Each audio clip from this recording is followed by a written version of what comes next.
yet all aboard survived. Some went to the hospital. ABC News aviation consultant Steve Gagnon. You can see the winds. The gusts were at least over 35s. Even now, they're over 50 in Toronto. There was snow on the runway. Anytime the runway is slick, they'll look at that. A federal judge is expected to rule within a day after expressing skepticism about a request by states to block Elon Musk's government efficiency office from accessing sensitive databases and firing employees. Protests to the Musk firings. All across the nation, this outside the Capitol in Washington, others in Boston, Tampa, and elsewhere. Flood emergencies continue in Kentucky. This is ABC News.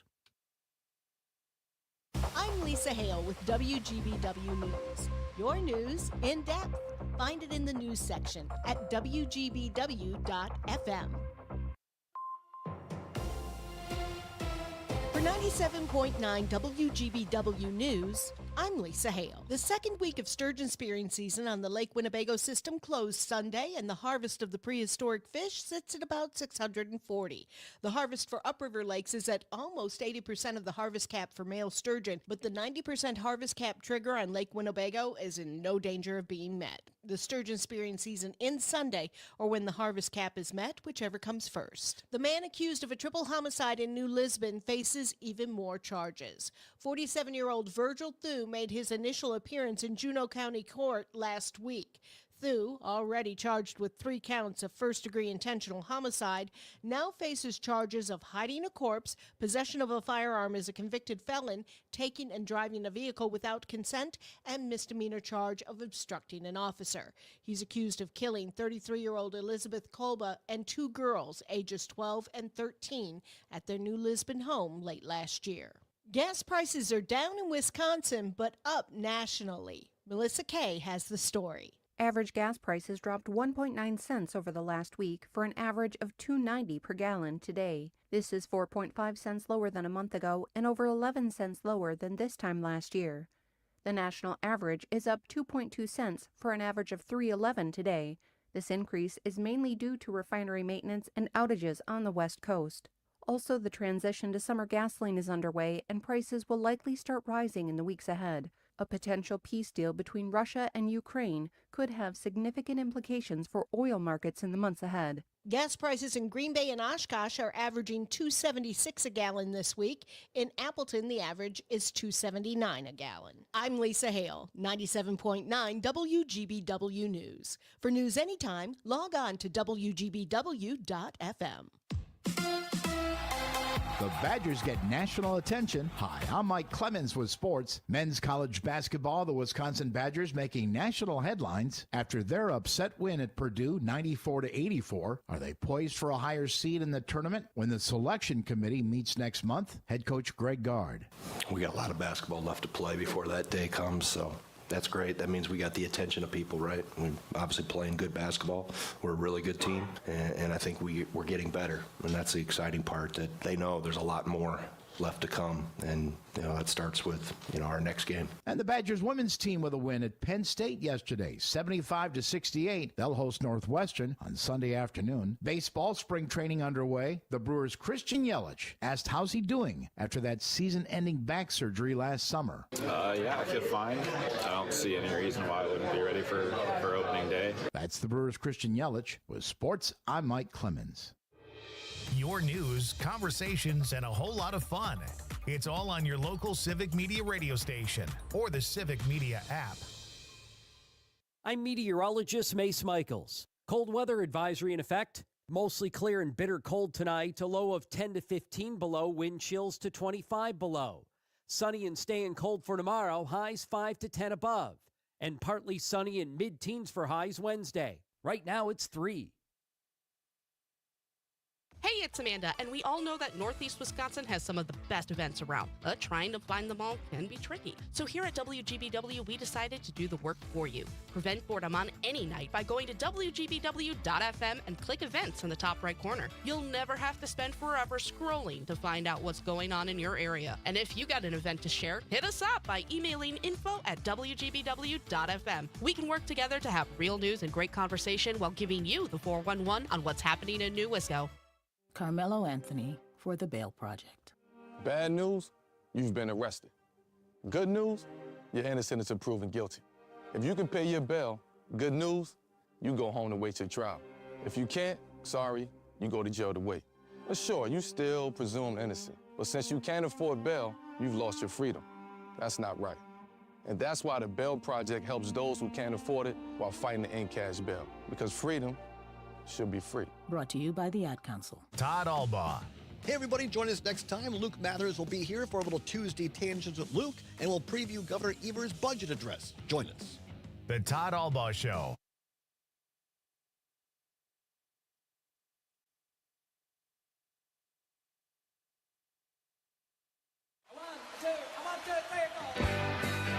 Broadcasting live from the Civic Media Studios in Green Bay, this is Night Light with Pete Schwaba, your inside source on everything entertainment from Wisconsin to Hollywood.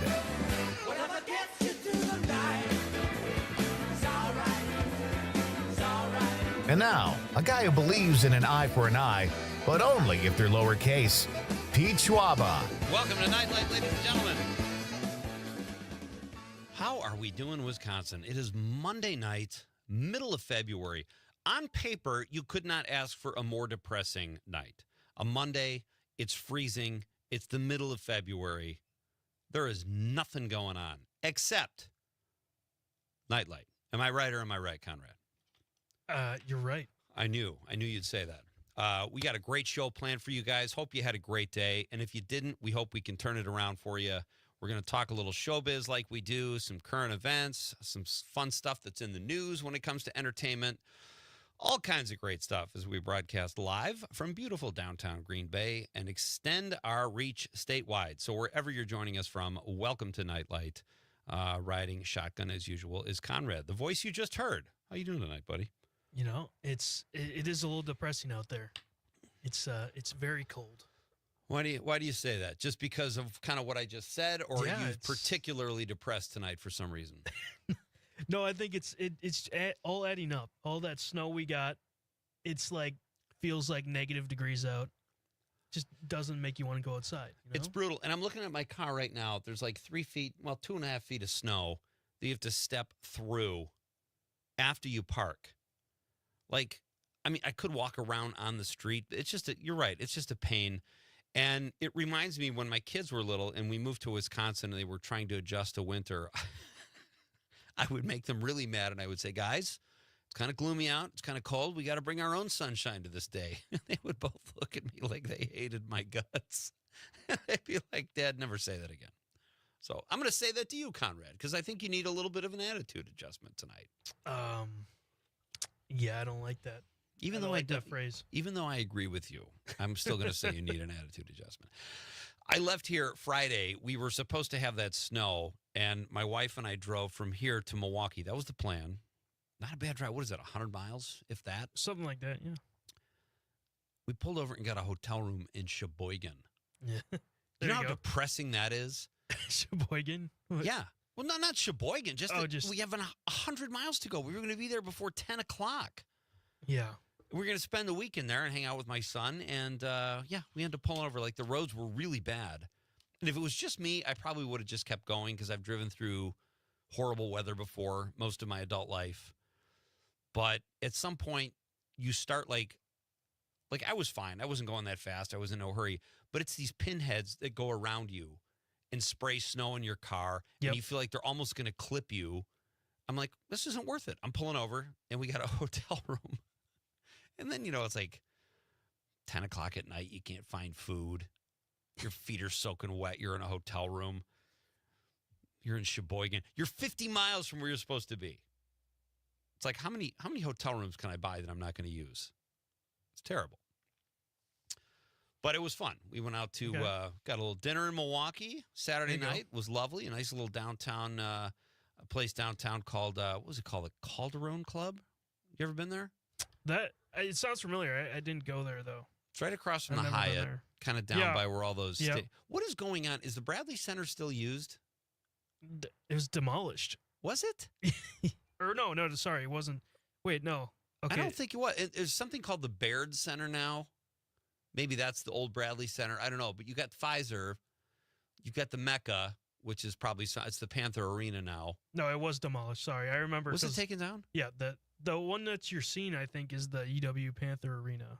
Maybe. No, but that's old. I know that. I Yeah. know about that. We used to play high school basketball there for the state tournament. But there's another huge kind of convention center. I was wondering if that was the Bradley Center that had been renamed or something. The Bradley Center actually got the Bradley Center got like imploded, like Like they blew it up? Yeah. They literally blew it up. Not There's a like video- they threw a party. There's a video on YouTube. Okay. You can see it get demolished. Okay. Maybe we fire that up later in the show. Let's just see what happens. Just the noise. Let's not go crazy, but let's see what happens. Yeah. So it was fun. I don't know. What'd you do this weekend? Did you have a good weekend? Well, what you just said about the people passing you, I went out in the morning on Saturday. Because I had this golf lesson, and it was indoors, obviously. Oh, that's right. You had a golf lesson Yes. in February. I love that. So my sister-in-law got my brother, her, and I golf lessons, and it was just like a meet and greet with the coach. Okay. But driving there was horrendous for my car. It was Your car, do you have like one-wheel drive or something? You're always talking about how your car is so terrible in the winter. I have front wheel. I have front wheel drive. It shouldn't be that bad if you have front wheel. I'm spinning everywhere. Wow. Anyways, someone passed me and just kicked so much snow up on my car. That's what they do, man. It made me go from, I was going the speed limit, but it made me go down like 10 and then miles you per can't hour. see. Yeah, because you can't see. I'm like, okay, cool. And then you slow down in a panic. You don't know what's happening behind you. It's why don't people just drive normally, especially in a storm? Yeah, it was still snowing, roads not plowed at all. I was like, I don't even understand why people want to go fast in this. Right. And part of it was my own fault. Like we have this like little hybrid, and then we have this big 1999 Land Cruiser. That's the most awesome car I've ever owned. I'm never getting rid of it. It's phenomenal in the winter. But do I bring that to drive through a snowstorm? Nah. Let's take the hybrid. There you go. Hey, we got a really fun show tonight. Matt Miller will be here at 6:35, the Milwaukee film critic who we have on frequently. He's one of our favorite frequent flyers, and we'll talk award shows. There's a lot of hints that are being given about the Oscars that we can draw from other award shows. We'll talk about that with Matt at 6:35. And he has one. I think he has 2 films to see still before the Oscars, March 2nd. I have 3, so Matt's ahead of me. We'll see what he's been watching. And then, folks, this is maybe the first time in radio history this has ever been done. I can't confirm or deny, but Matt Harper will be here at 7:20 live in the studio. That's 2 Matts on the same radio show. Do we know if that's been done before? I mean, I haven't seen it. I've never seen it before done. I'm going to plead ignorance. I'm just going to say I don't think it's ever been done before, but we're making it happen here tonight on Nightlight. We got 2 Matts, both incredibly talented, and we'll have great conversations with both of them. And Matt Harper is going to perform live in the studio, so that will be fun. We've had Matt on the show before. He's a local Northeast Wisconsin rap and rock artist. I love that genre combination. So cool. And Matt will be here to perform at 7:20. Our question, folks, is brought to you tonight in honor of the Saturday Night Live 50th anniversary that aired last night. They crammed 50 years of television. You said you thought it dragged. I've only seen half of it so far, but I thought it was pretty good, and I think, it better be. 50 years crammed into 3 hours. You should be able to get a fat-free broadcast out of that, I would think. And I thought it was pretty good. I mean, I enjoyed it. I just think there's some parts I was like, okay, well, we can keep it moving. Let me ask you something. Do you not like the older stuff since No. you're of the younger generation? Does that have anything to do with it? I think they dragged too much on when they were asking the questions to Okay. the audience. That felt like it took like an hour just to Yeah, I would agree. I wanted more sketches, but they kind of said they wanted to get everyone who's been a part of the show some time on the screen. Right. I agree. I thought the sketches were the best part, like when they would play the compilations. But do that. Oh, we got someone at the door, so get that, and we'll do the question. I'm just going to say the question of the night, and then we'll play the montage music. What is your favorite SNL sketch or character of all time? What is your favorite SNL sketch or character of all time? You can let me know at 855-752-4842, 855-755-CIVIC. Let me know, and you can elaborate as much as you want. Folks, the phone lines are open, too. Feel free to call if you have a thought on last night's broadcast of the SNL 50th anniversary. I know Conrad just started watching White Lotus Season 3. I haven't even started Season 2 yet, so I got to play catch-up there. And we are getting down to the nitty-gritty. The Oscars are right around the corner, 2 weeks away. How are you doing on your Oscar films, too? There's 10 Best Picture nominees. So let me know that, too. You can call or text 855-752-4842. You can text me on the app. That's very easy to use. Nightlight is on statewide, so you can just click on any one of the stations and tune in. As long as there is not a local basketball game going on tonight, you'll get Nightlight. And there's a little text icon, so click that and let me know what you're thinking. Conrad, I went ahead and did the question of the night anyway. We don't need we can skip the music for one night. You had to answer the door. Who's here? Well, it's one of our guests. He's here already? Yeah. Oh, my gosh. That adds pressure. Matt Harper is in the studio, folks. He will be along in the second hour. We'll have a good time with Matt when he's here. But what is your favorite SNL sketch or character of all time? You have 50 years to choose from, folks. What say you, Conrad? What are you thinking? What do you think? Kate McKinnon. It's the Close Encounters, Kate McKinnon. Yeah, that's funny. But I also, Pete Davidson as Chad with just the deadpan. I don't know if I ever saw that. I think there's about 7 or 8 different sketches of him being a Chad. Okay. And it's the funniest thing. I'll have to look that. It's so deadpan. I don't watch it regularly anymore, but I see like the highlights, or I'll look up the highlights at the beginning of the week and see what I missed, but I have never seen one of those.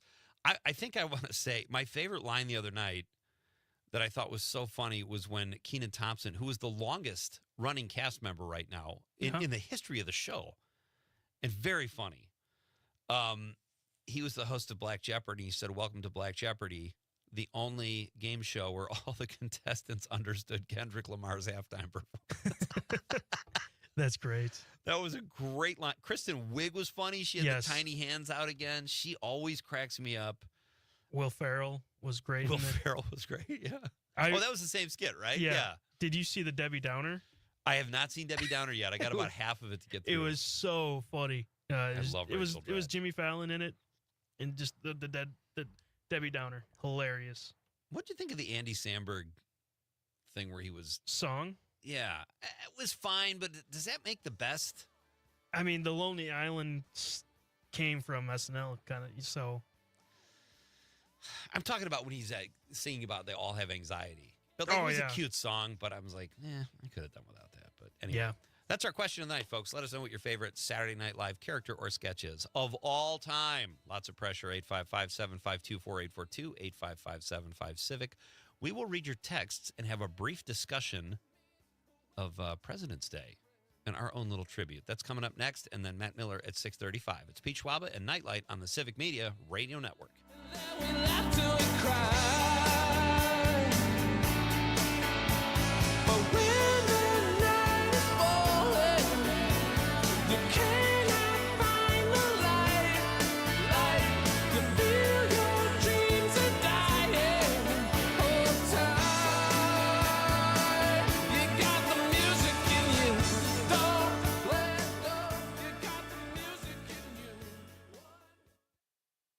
From Denmark to De Pere, this is 97.9 WGBW.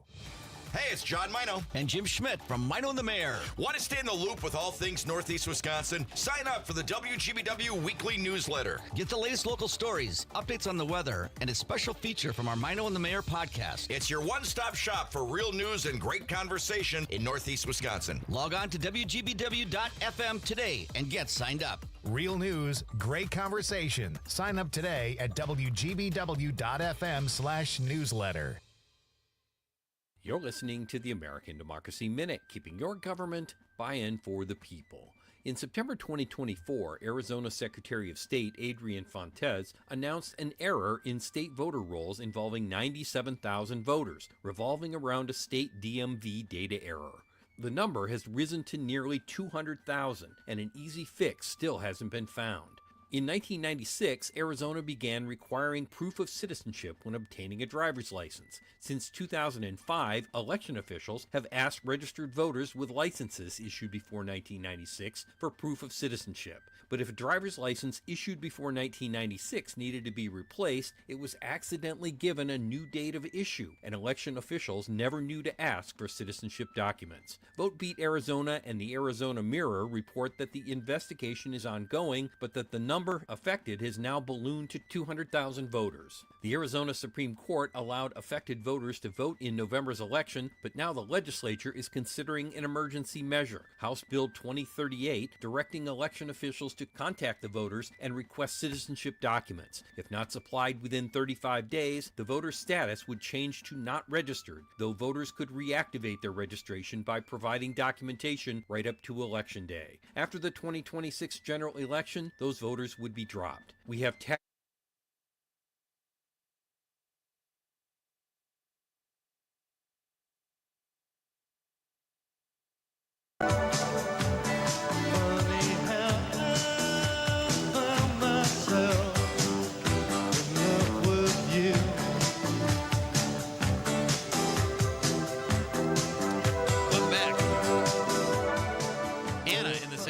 My favorite SNL skit was Gilda Radner's Rosanna Dan. I love that one, Anna. She says, I loved Gilda. I think the Close Encounter skit would have been better with Melissa McCarthy instead of Meryl Streep. Oh, that's interesting. I think that would have been, yeah. I could see that. Yeah. I thought she was going to say without Kate McKinnon, and then Conrad was going to storm off in a huff. That's a great text. Thank you, Anna. And I agree about Gilda Radner. She was just...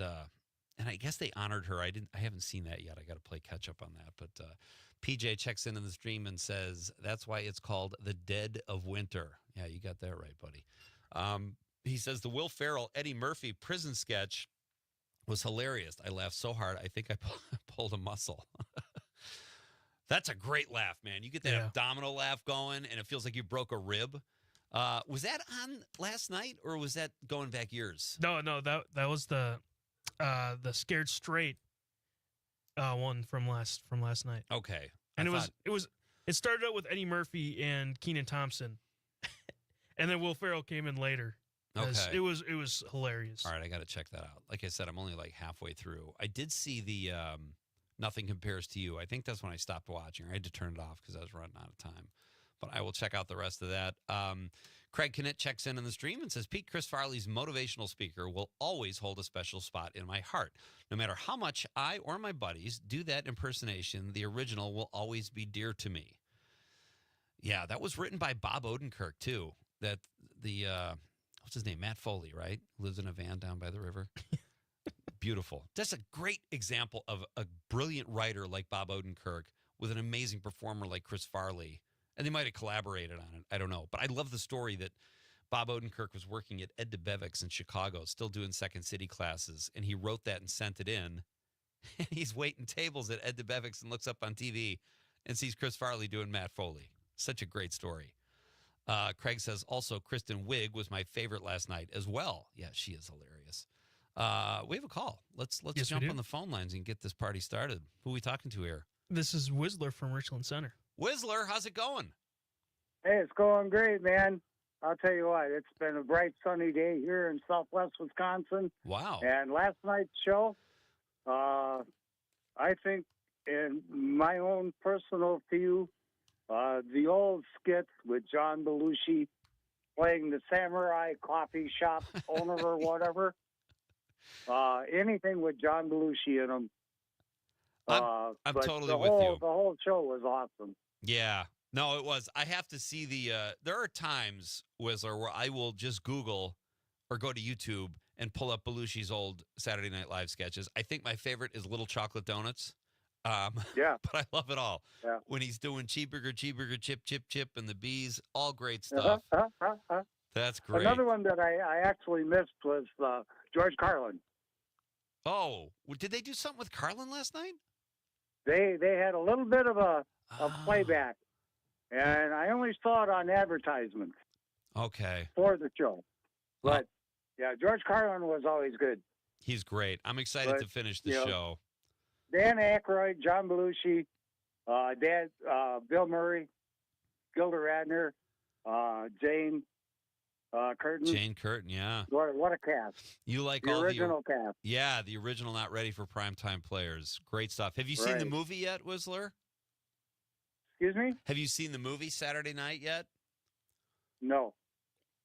That came out a couple months ago, and it's all about the lead up to the first episode ever of the show. I haven't seen it yet either. I've heard it's great, and I recommend it based on what I've heard, but I haven't seen it myself, but it's on my list to watch. Well, but, okay, let me throw this out at you. Yeah. All right. Todd, earlier in the day this summer, was talking about just a bit outside. All right. Yeah. I wanted to see that, but it never came close to me. I'm 60 miles from any big theater here in Richmond Center. Okay. Right. The same thing now with the Green Bay Packer film. Green and Gold. That just yeah. came out.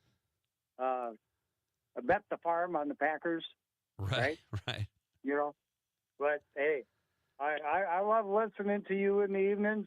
I love listening to Civic Radio, and you know, Todd knows me. It's like, well, Whistler's kind of weird, but that's okay.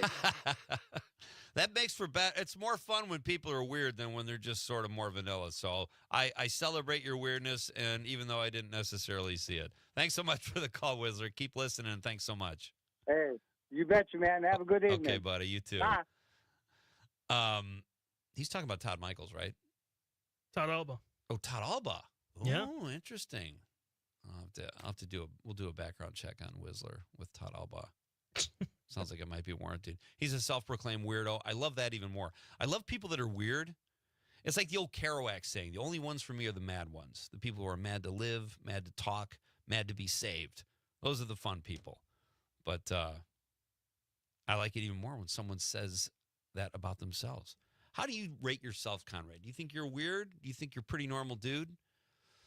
I think I'm pretty in between. In between? Okay. That's a good way to play it. Anna from Madison says, when Will Ferrell came on in the prison skit last night on SNL, it made me laugh so hard. Yeah. All right, I got to check that out. It's so funny. Tyler from Wisconsin Rapids says, Adventures with Bill, the claymation guy. Oh, yes. Mr. Bill, I think, right? Best musical guest was Ricky Lee Jones. No kidding. Okay, great text, Tyler. Thank you. Do we have time for our Simpsons clip? We do not. We do not. All right, we have a little tribute. We'll get to this at some point during the show, folks. It is President's Day, after all. Conrad, how did you celebrate President's Day? You know, honestly, I didn't even know. You didn't even know it was President's Day until you rolled in and saw it on the sheet? I didn't. It's also, are these old? Is it National Random Acts of Kindness? Okay. It is. Those. Yep. How come we don't have President's Day on here? I knew it was President's Day. Because I didn't know it was President's Day. All right. We have a Simpsons tribute. Their song, We Are the Mediocre Presidents. Great tune. And we have Bart Simpson playing John Wilkes Booth, trying to take out Abe Lincoln with Homer cheering him on. It's a beautiful thing. We'll get to that at some point in the show. After the news, folks, our old pal Matt, he's not old. He's not even middle-aged, probably. Matt's a young guy. But he's coming up after the news. We're going to talk movies and award shows and all kinds of great stuff with our pal Matt Miller. It's Pete Schwaba and Nite Lite on the Civic Media Radio Network.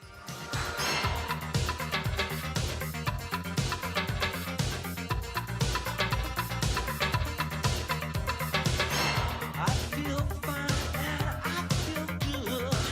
I'm feeling like I never should. Whenever I get this way, I just don't know what to say. Why can't we be ourselves like we were yesterday? I'm not sure what this could mean. I don't think you're what you seem. You're listening to the Talk of Green Bay, WGBW, home for Nite Lite with Pete Schwaba. You can always continue the conversation on social media. Share your thoughts when you find and follow Civic Media on Facebook, X, and Instagram. For 97.9 WGBW News, I'm Lisa Hale. Dangerously cold temperatures are in store for the next few days in New Wisco. The coldest temperatures will be felt tonight through Wednesday, with lows in the negative double digits and dangerous wind chills into the negative 30s for the next 2 nights. Temperatures will begin to rise Thursday and are expected to get back above freezing this weekend. More details coming up in the forecast. When it gets this cold, it's important to remember that not only humans get frostbite and hypothermia, so can our pets. Meteorologist Brittany Merlot has more. Just like people, pets' cold tolerance can vary from pet to pet based on their coat, body fat, activity level, and health. So be aware of your animal's tolerance for the cold weather and adjust accordingly. For example, you'll probably need to shorten your dog's walks in frigid temperatures. Along with short-haired pets, short-legged pets may also become colder faster because their bellies and bodies are more likely to come in contact with the snow-covered ground. And pets with diabetes, heart disease, kidney disease, and hormonal imbalances may also have a harder time regulating their body temperatures. And the same goes for very young and very old animals. If you need help determining your pet's temperature limits, consult your vet. And some things that you can do is provide choices or stay inside. Play dress up and consider a dog sweater or a coat. And always check their paws. They could crack or bleed from stepping on ice and are also prone to frostbite, just like us. And be aware if your pet is whining, shivering, seems anxious, slows down, or stops moving, or they seem weak and start looking for warm places to burrow. Get them back inside quickly because they're showing signs of hypothermia. If dogs have to remain outdoors, they'll need to be inside of an enclosed kennel with a doghouse as a shelter from the sub-zero temperatures. I'm Lisa Hale, 97.9 WGBW News. For news anytime, log on to WGBW.fm. On your entertainment beat, I'm Pete Schwaba. Welcome to the era of the mini reality show. Reese Witherspoon, producer behind the new Legally Blonde prequel, Elle, filmed herself calling the actress who won the role of young Elle Woods. This series will be set during Woods' high school years, way before she became a lawyer. Witherspoon posted the vid to her TikTok, which also included recording the actress giving her mother the news. Here's hoping the actual series that will drop on Prime eventually will be just as entertaining. Oh yeah, the actress playing Elle will be newcomer Lexi Mindtree. Immensely popular stand-up comedian Nate Bargatze has not one but 2 films in the works. Nate will star in the holiday film Christmas in Paradise after he completes playing the lead in The Breadwinner, a comedy he will also produce. Christmas in Paradise has Bargatze playing a small-town doctor who ends up getting a bounty on his head a week before Christmas. The project is still in the development stages and will be directed by TAG director Jeff Tomsic. It will be interesting to see if Bargatze's films are as funny as his act. For more showbiz fun, tune in to Nightlight with me, Pete Schwaba, weeknights from 6 to 8 p.m. on the Civic Media Radio Network. Enjoying this local program? Find the complete Civic Media lineup at civicmedia.us or the Civic Media app. I'm meteorologist Mace Michaels. Cold weather advisory in effect. Mostly clear and bitter cold tonight, a low of 10 to 15 below, wind chills to 25 below. Sunny and staying cold for tomorrow, highs 5 to 10 above. And partly sunny and mid-teens for highs Wednesday. Right now it's 3. Today's job market is full of demand for skilled trade workers. Electricians, welders, mechanics, these and other trades are the backbone of every community. They're also a huge part in making sure the Army National Guard is always fulfilling its mission of service to our country and communities. Soldiers train to keep the power flowing, engines running, and supplies moving. The skilled trades these soldiers perform are the same ones needed in today's civilian workforce. Army National Guard soldiers are on the fast track to learning skills that can set them up for success at home with companies looking to hire the best. With options from plumber to helicopter mechanic and everything in between, soldiers are able to select the trades that best fit their lives. Their resumes are being built through their paid training and part-time service. Find out how you too can learn a trade profession and serve your community and country by visiting NationalGuard.com. Sponsored by the Wisconsin Army National Guard. Aired by the Wisconsin Broadcasters Association and this station. Dom Selvia. Next time on Overtime with Maggie Dunn, do we really...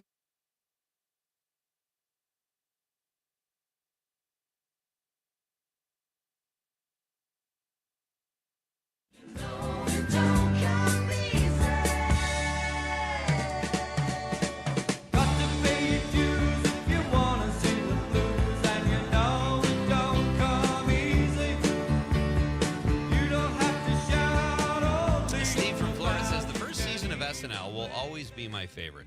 They set the stage for everyone through the 50 years. I thought Steve Martin did a great job last night starting the show. I agree, Steve. Boy, I will say, if I never see Martin Short and Steve Martin on the same stage again, I'm okay with that. They're great. I love them both individually. I love them together, but enough. They're like a married couple. Tom from Jackson says, do you remember the Friday show? Yes.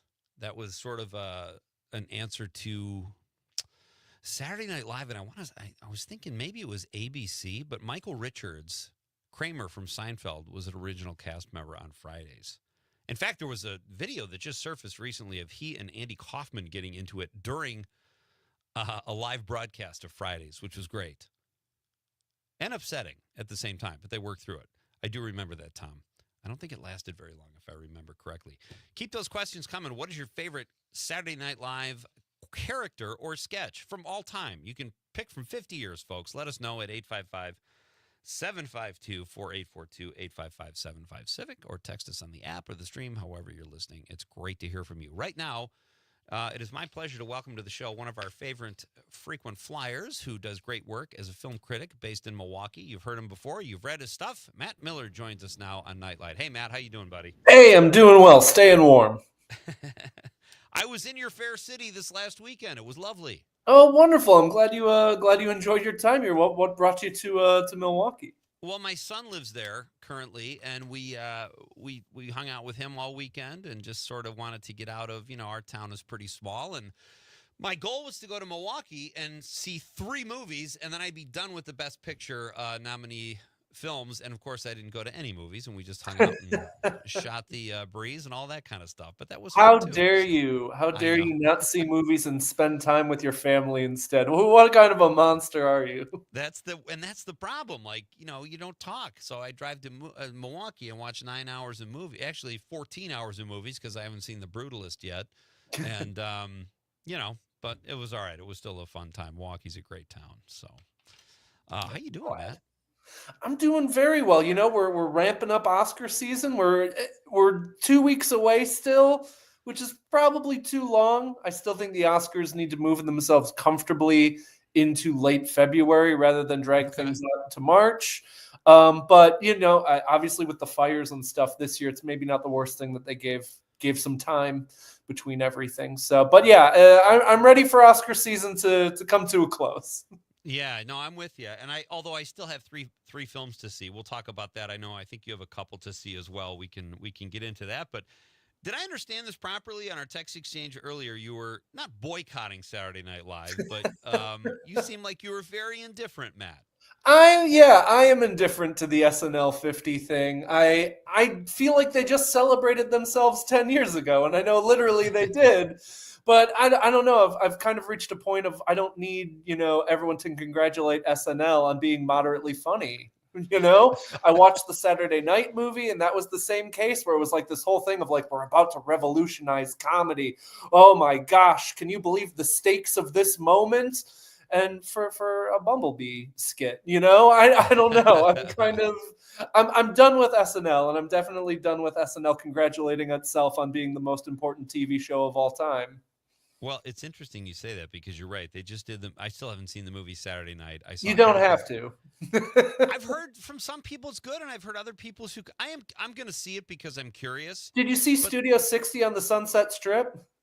Years ago, right? Yeah, then you saw Saturday Night Live because it's got the same vibe of that where it's this reverential thing, and you would think that a Saturday Night Live movie would be funny, but it's not. And unless you're like super into SNL's history, I think that movie is an easy skip for anybody. I do think it's funny because I haven't watched it regularly in years, but I do have fond memories as a kid watching it up in our like my grandma's cottage. All of us you got 2 channels up in the North Woods. We were all gathered around watching Saturday Night Live. I do have fond memories of it, but I don't disagree with you. They've got a movie. They've got the 3-hour 50-year anniversary. I think there's a big music celebration. It's like they're definitely cashing in on that brand, and I don't blame them for doing that, but I don't envision myself watching all of it, I guess. Well, and you put Donald Trump as one of the hosts. You've had Elon Musk as one of the hosts. You have repeatedly brought back Dave Chappelle. You patted yourself on the back by giving Sinead O'Connor a tribute when you tossed her under the bus. It's just not a show that I'm really in the mood to be like, congratulations, SNL. And on top of all that, they just haven't been very funny in recent years. I mean, I think it says a lot that they tried to, anoint the music sketch that was popular this season and immediately put that into their SNL 50 sketch. And it's like, that's been around for two weeks. Like, that's what you've got these days? I don't know. Conrad, Matt is single-handedly trying to dissuade me from my love for Saturday Night Live, and I hate to say it's actually working a little bit. I'm starting to come down a little bit. Listen, SNL is innocence because they gave us Bill Hader, so and they gave us Gilda Radner and lots of great comic. I think it's hard for someone my age and younger to have the appreciation of SNL because SNL's mostly been watched via YouTube. Right. Great point. And in a lot of cases, the best SNL bits in recent years, whether are normally either people cracking on sketches, which is bad comedy, really annoying, which is really annoying and becoming a shtick in and of itself, or it's the pre-recorded stuff. It's the Lonely Island guys, or it's the new trio that does the super hyper edited Please Don't Destroy. So I think maybe the younger generation, for them, it's kind of a comedy show that every time it shows up on Saturday night, it's like, congratulations, you're a week late on the jokes. We have social media now. So, but it's the New York Times of comedy. It has a lot of flaws, but I'd be very, very sad, and it would be a sad thing if it was gone. Oh, that's interesting. Yeah, to me, the worst at that was Jimmy Fallon. He would walk out in a sketch and he'd just start laughing right away. It's like, why are you in this? Everyone thought it was cute and he's cute and he's laughing because he can't stand it because they're so funny. It's like, I want to see what they're trying to do here. I don't want the focus to be on him laughing. And to me, he was like the worst one. Yeah, when you had him and Horatio Sands on screen together, they were a real problem in terms of good, tight, clever comedy. It was a lot of just these two guys really think they've come up with something humorous. Exactly. All right. All of that criticism aside, Matt, which a lot of it is warranted, I agree with you. Do you have a favorite character or a favorite sketch from the history of the show? In the history of the show, that's a lot. Like I said, as a millennial, I do really enjoy the Lonely Island bits. I also think John Mulaney is just a tremendous comedy sketch writer. He's the guy who did the kind of musical numbers. What was it? The Brooklyn Bodega and stuff like that. The show always takes a step up when he's involved. He is the brainchild behind Stefan on Weekend Update. So I'm a big fan of him. And I don't know, I'm going to cheat on this answer by saying that like SNL's existence gave us 30 Rock, maybe the best sitcom of all time. Oh, there you go. So that's fine by me. I do think so. I like those. I think the original Tom Hanks Black Jeopardy sketch is very good. It's very funny and very, potent. I don't know if anyone wanted to see that sketch on SNL 50 last night, but the original was really good, and even the one with Black Panther was very good as well. So those are some of the ones that stick out in my mind. That's great. So have you been watching the award shows, Matt? Have you been tracking all of them? I know there's like a certain significance, it seems like, or people tie, well, they won this, so they have a better shot at the Oscar and that kind of thing. It's hard to keep track of. Yeah, it is tricky. So for people who don't know, we're in peak precursor season right now. So you've got the Producers Guild, the Writers Guild, the Directors Guild, and the Screen Actors Guild, all these various guilds that make Hollywood movies that are a part of the Academy. They're giving out their awards right now. And unlike the Golden Globes, unlike the Critics' Choice Awards, these are groups that actually vote for the Oscars. So if you want to have an idea of where things are maybe tallying up and where things are going, you keep an eye on these precursor awards. And it's very interesting. Right now, it's looking like Anora is your frontrunner, the Sean Baker movie about a woman who marries a Russian piece of crap, like a little wormy Russian guy, and thinks she's in love and thinks that she's got her out of her life, and it kind of turns into a crazy night out, and it's all of a sudden kind of become a steamroller. It won the Writers Guild Award. It won the Directors Guild Award, and it won the Producers Guild Award already. And I believe the last time a movie won all three of those and didn't win Best Picture at the Oscars, I believe was Brokeback Mountain in 2006.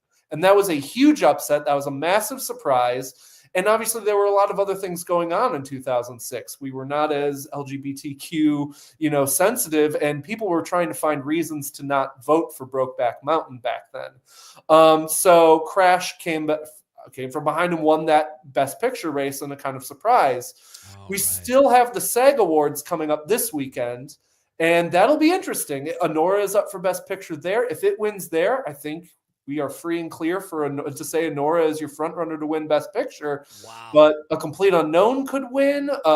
Wicked could win. Wicked is the most nominated movie at the SAG Awards. So it'll be very interesting where that takes things. I will say, I don't think this is like an Oppenheimer year where everyone 2 months out was like, Oppenheimer, no one else has to show up for the ceremony. Oppenheimer's winning Best Picture. Done deal, wipe hands. I feel like if we could see the vote totals, the vote percentages, I think we'd be looking at a very close race that Anora is just squeaking by. I think there's a lot of people who like Conclave and like The Brutalist and like A Complete Unknown, and it's just Anora is just maybe a tiny bit percentage ahead of those. Interesting. My guest is Matt Miller. Check out his work at A Man About Film, Matt's Substack. He does great work there. He's a Milwaukee film critic and joins us often here on Nightlight. Matt, so let me ask you about this. Just your opinion. I saw Anora a couple weeks ago. I liked it. I think I would have liked it better if it weren't up for Best Picture. I think people are in love with Sean Baker. I'm in love with Sean. The Florida Project is one of my all-time favorite films.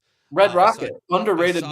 Red Rocket is incredible. I saw Tangerine. I warmed up to Tangerine. I really liked Tangerine, too. I think the guy's like a real talent, but I'm struggling with Anora being a Best Picture. Like, I thought it kind of dragged, and it just that's just me personally, but I know that it won.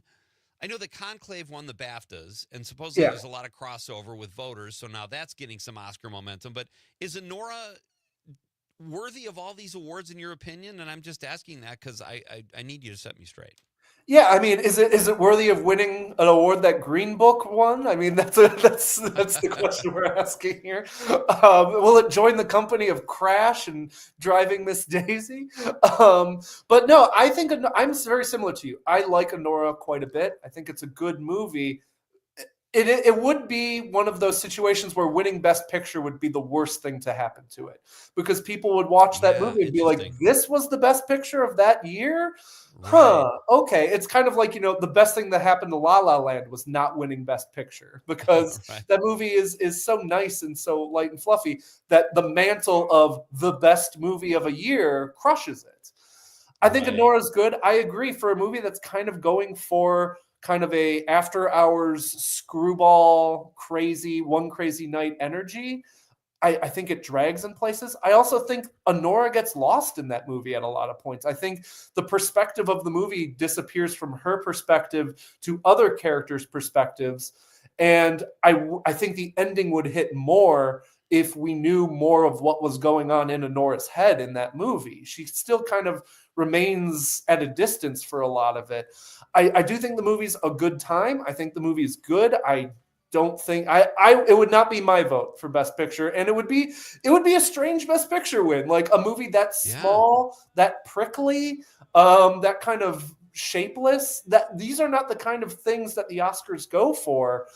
I think maybe it's them looking at this movie and being like, we used to make more movies like this. We used to make 5 Easy Pieces and these kind of, and After Hours, and these kind of thorny, tricky character pieces. Can we go back to these kind of movies? Maybe if we give Anora our prize, we'll see more of this kind of stuff rather than it being an exception. Very cool. Matt Miller's here. We're coming right back after a very short break. We're talking award shows, Oscar lead up. We're going to talk about some of the films he and I have seen. You're here on a great night, folks. We got two Matts on the same show. First time in radio history. It's Pete Schwaba and Nightlight on the Civic Media Radio Network. You'll never walk alone.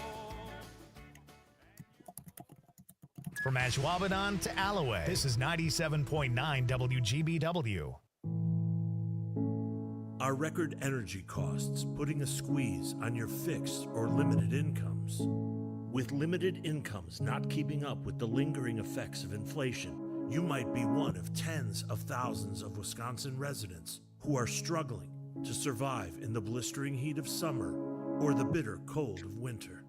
While you haven't asked for it, the Keep Wisconsin Warm Cool Fund and your local energy assistance providers are here to help. No Wisconsin resident should ever have to face the challenge of living without heat or power or face homelessness. For a hand up, apply today and call 1-800-506-5596. That's 800-506-5596. Or visit www.kwwf.org. I'm Dan Schaefer. Let's recombobulate. Believe it or not, it is once again time for Wisconsinites to head to the polls and vote. I know, we all have a bit of election fatigue after 2024, but the spring election primary is coming up on Tuesday, February 18th. One race that will be on every ballot statewide for the spring primary is for state superintendent. Incumbent Jill Underly is seeking another term, and two candidates are challenging her. Jeff Wright, superintendent for Sauk Prairie Schools, and Brittany Kinzer, an education consultant and former charter school executive. Kinzer's candidacy, in particular, is gaining steam. Her campaign reported raising more than $500,000, far more than what Underly or Wright have brought in. With that type of financial support, this could prove to be a more competitive race for state superintendent than what we've seen in quite some time. This is becoming a real race to watch. Find all of Dan's work at the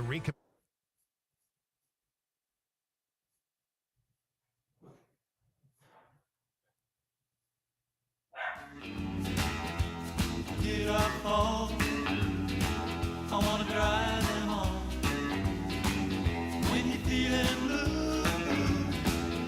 Paula from the 920 checks in. That's Conrad's mom, for those of you listening at home. Gilda Radner as Rosanna Dana. That's our second vote tonight for Gilda Radner as Rosanna Dana. Great choice, Paula. Thank you.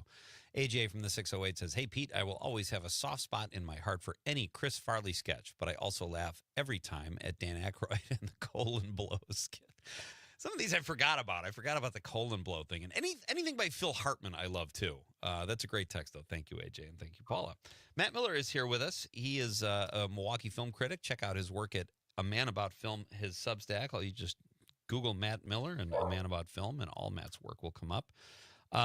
Just to go back to Nora just for a second, Matt, I loved the end of it where, they're married like a week, and then the kid's parents come over, and they're the biggest jerks in the world, obviously because their kid is a jerk. And they say, you're getting an annulment, whatever. And without giving too much away, she gets a backbone for a moment and says, no, we didn't sign a prenup. I'm taking you to the cleaners for everything. That would have made that movie. Maybe I'm old-fashioned, and I like that plot point, but then it just kind of fizzled after that. I don't know. But it's real. It's very realistic. And I think, again, it's just like if it weren't nominated for Best Picture, I would have liked it more. I don't know. Yeah, and that, like I said, that happens to almost every frontrunner Oscar movie or movie that gets nominated for Oscars, period, is just there's always this weight of, do you deserve this mantle? And again, I think Honor's the kind of movie that could really get crushed by that. I mean, this happened to Argo. This happened to The Shape of Water. It happens to almost every movie that isn't a universally agreed upon masterpiece, like something like a Parasite or a Moonlight or a Lord of the Rings, Return of the King. Right. There are certain movies that escape that, but if it's divisive, people immediately are like, well, we've screwed this up, Right. Conclave. Now we talked about that. It won Best Picture at the BAFTAs last night or this weekend. And just based on what I've read, I think it was in Variety, said it gives it momentum for the Oscars. I liked Conclave, and I liked the twist at the end. To me, that made it a more interesting movie. and Oscar worthy if it is Oscar worthy. What did you think of Conclave? I enjoyed it. I predicted that would win Best Picture, probably incorrectly a few months ago.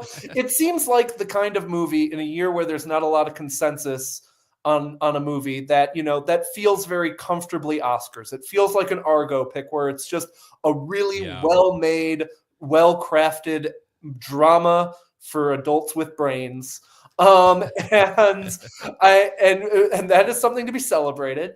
I think it's a good, fun movie. I do caution against the BAFTA hype for two things. First of all, the Oscar voting period, I believe, is like done in 24 hours. So they're voting right now for the Oscars. And so Conclave, how much momentum can it get from this? Who knows, really?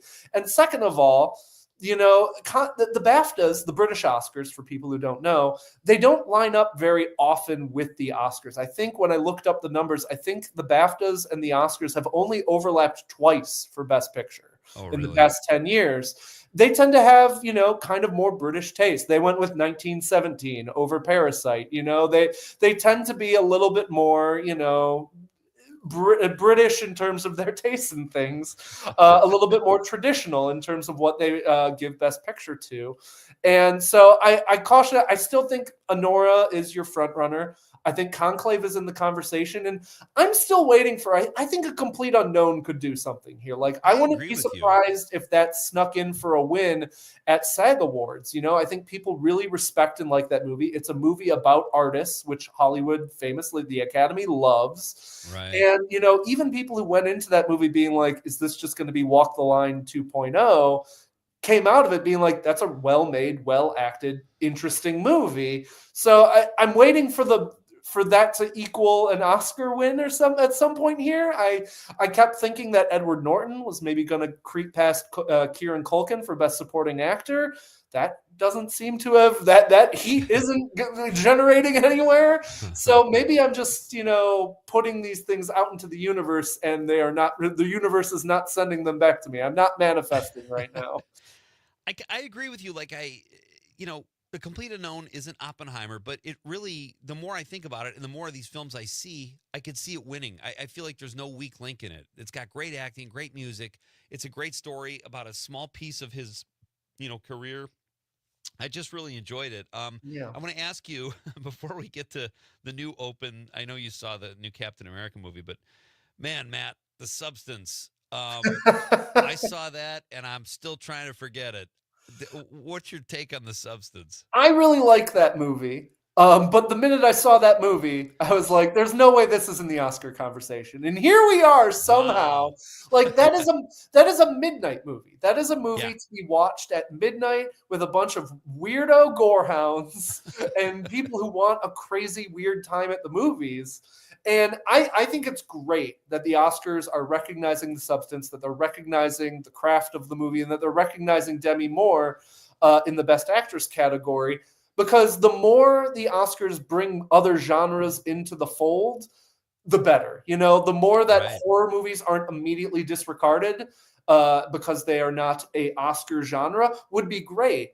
The fact that The Substance, a movie that gross, that gnarly, that kind of blunt and in your face, that gruesome, is nominated for Best Picture and may win Best Actress is very interesting. It's very exciting on some level. I think that movie is a real hoot. I think that movie is very entertaining. I think that movie is very incisive about the pressure we put on people and women, and particularly women, that showbiz puts under women, and kind of the age. The ageism that both sides feel that gets fomented in this, the rage that older people feel towards the younger generation, and younger generation feels towards the older generation. I think that movie's really smart, but also really silly in all the best ways. And it's wild that is a Best Picture nominee. Well, very well said. Hey, can we keep you for a few minutes after the news, Matt? I see no reason why not. More things. All right, we're having fun here with Matt Miller on a Monday night in the middle of February. What could be better? This is Pete Schwaba at Nightlight on the Civic Media Radio Network.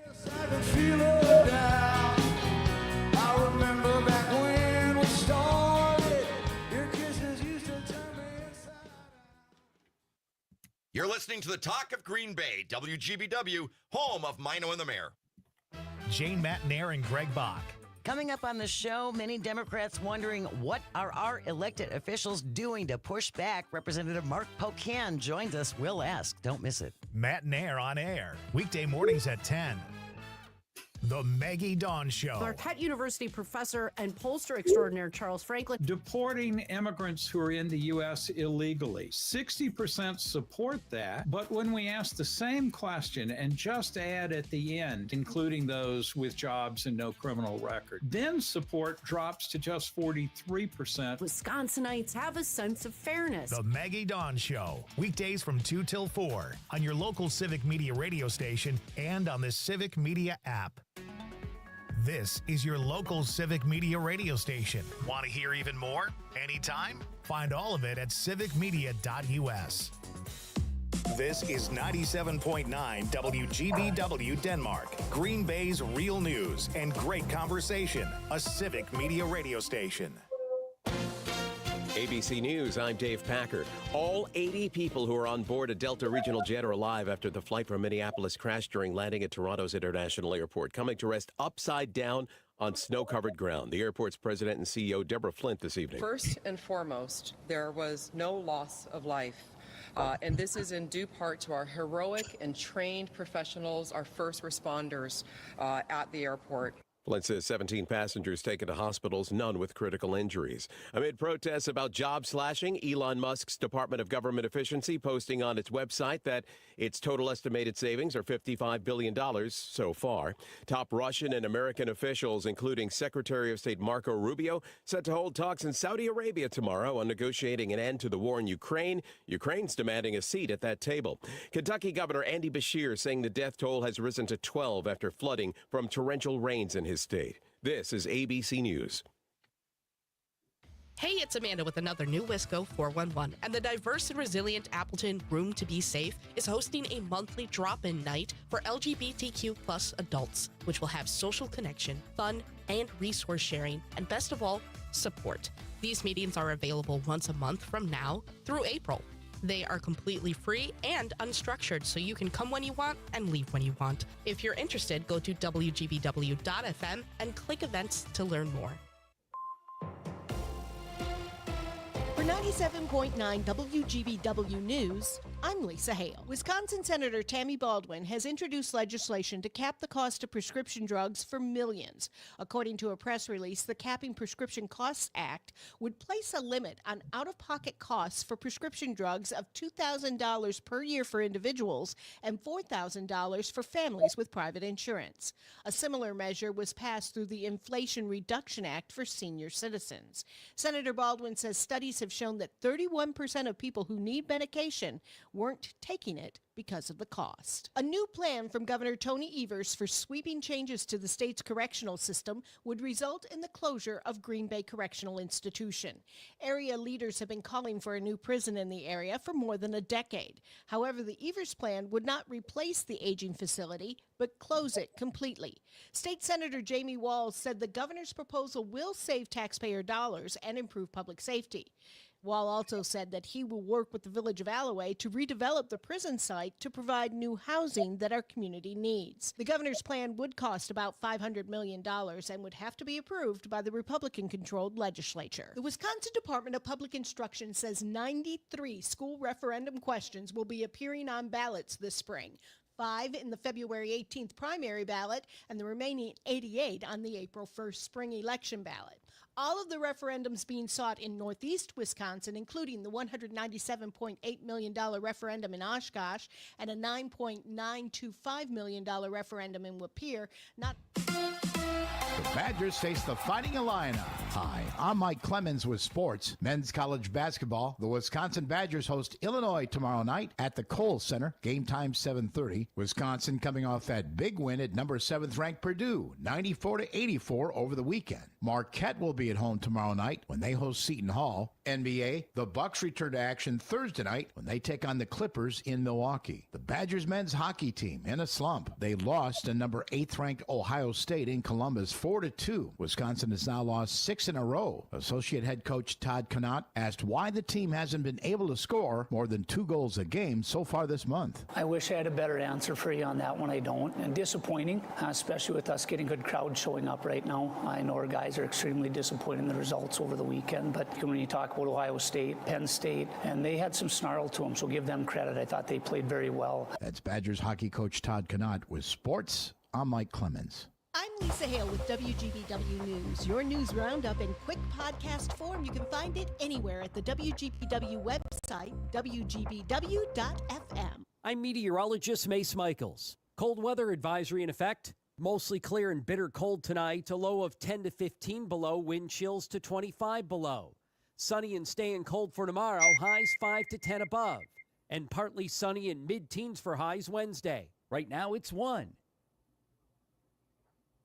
The Dom Salvia Show. Inflation has to go down. How would you suggest your president address that? He's not talking about the cost for Americans. Hell, everything he's doing seems to going to increase the cost for Americans, starting with trade wars with Canada and Mexico. So if there is something positive out of this administration, let me know what it is. I would absolutely give credit where credit is due if I see it. The Dom Salvia Show. Weekdays from 4 till 6 on the Civic Media Radio Network and on the Civic Media app. Are you prepared for an emergency or disaster?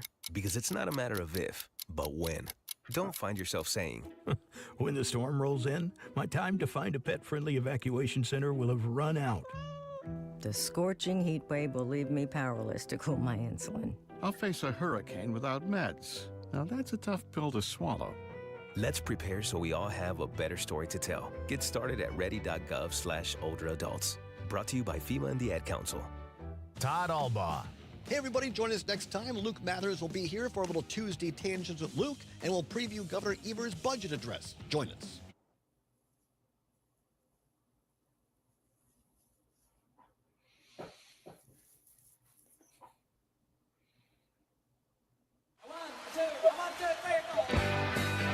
Broadcasting live from the Civic Media Studios in Green Bay, this is Nite Lite with Pete Schwaba, your inside source on everything entertainment from Wisconsin to Hollywood.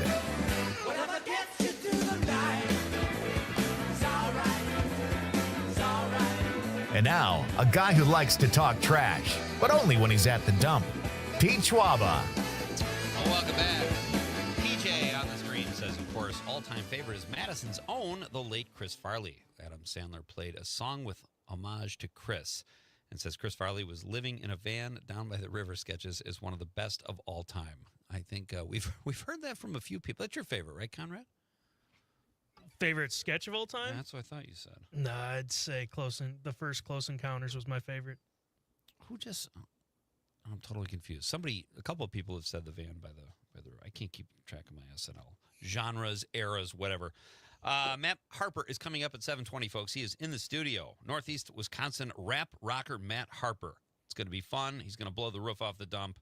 Stick around for that. Right now, we've got time, a few more minutes with our other friend named Matt Miller, Milwaukee film critic. We're talking movies and award shows. Matt, you saw Captain America. I did.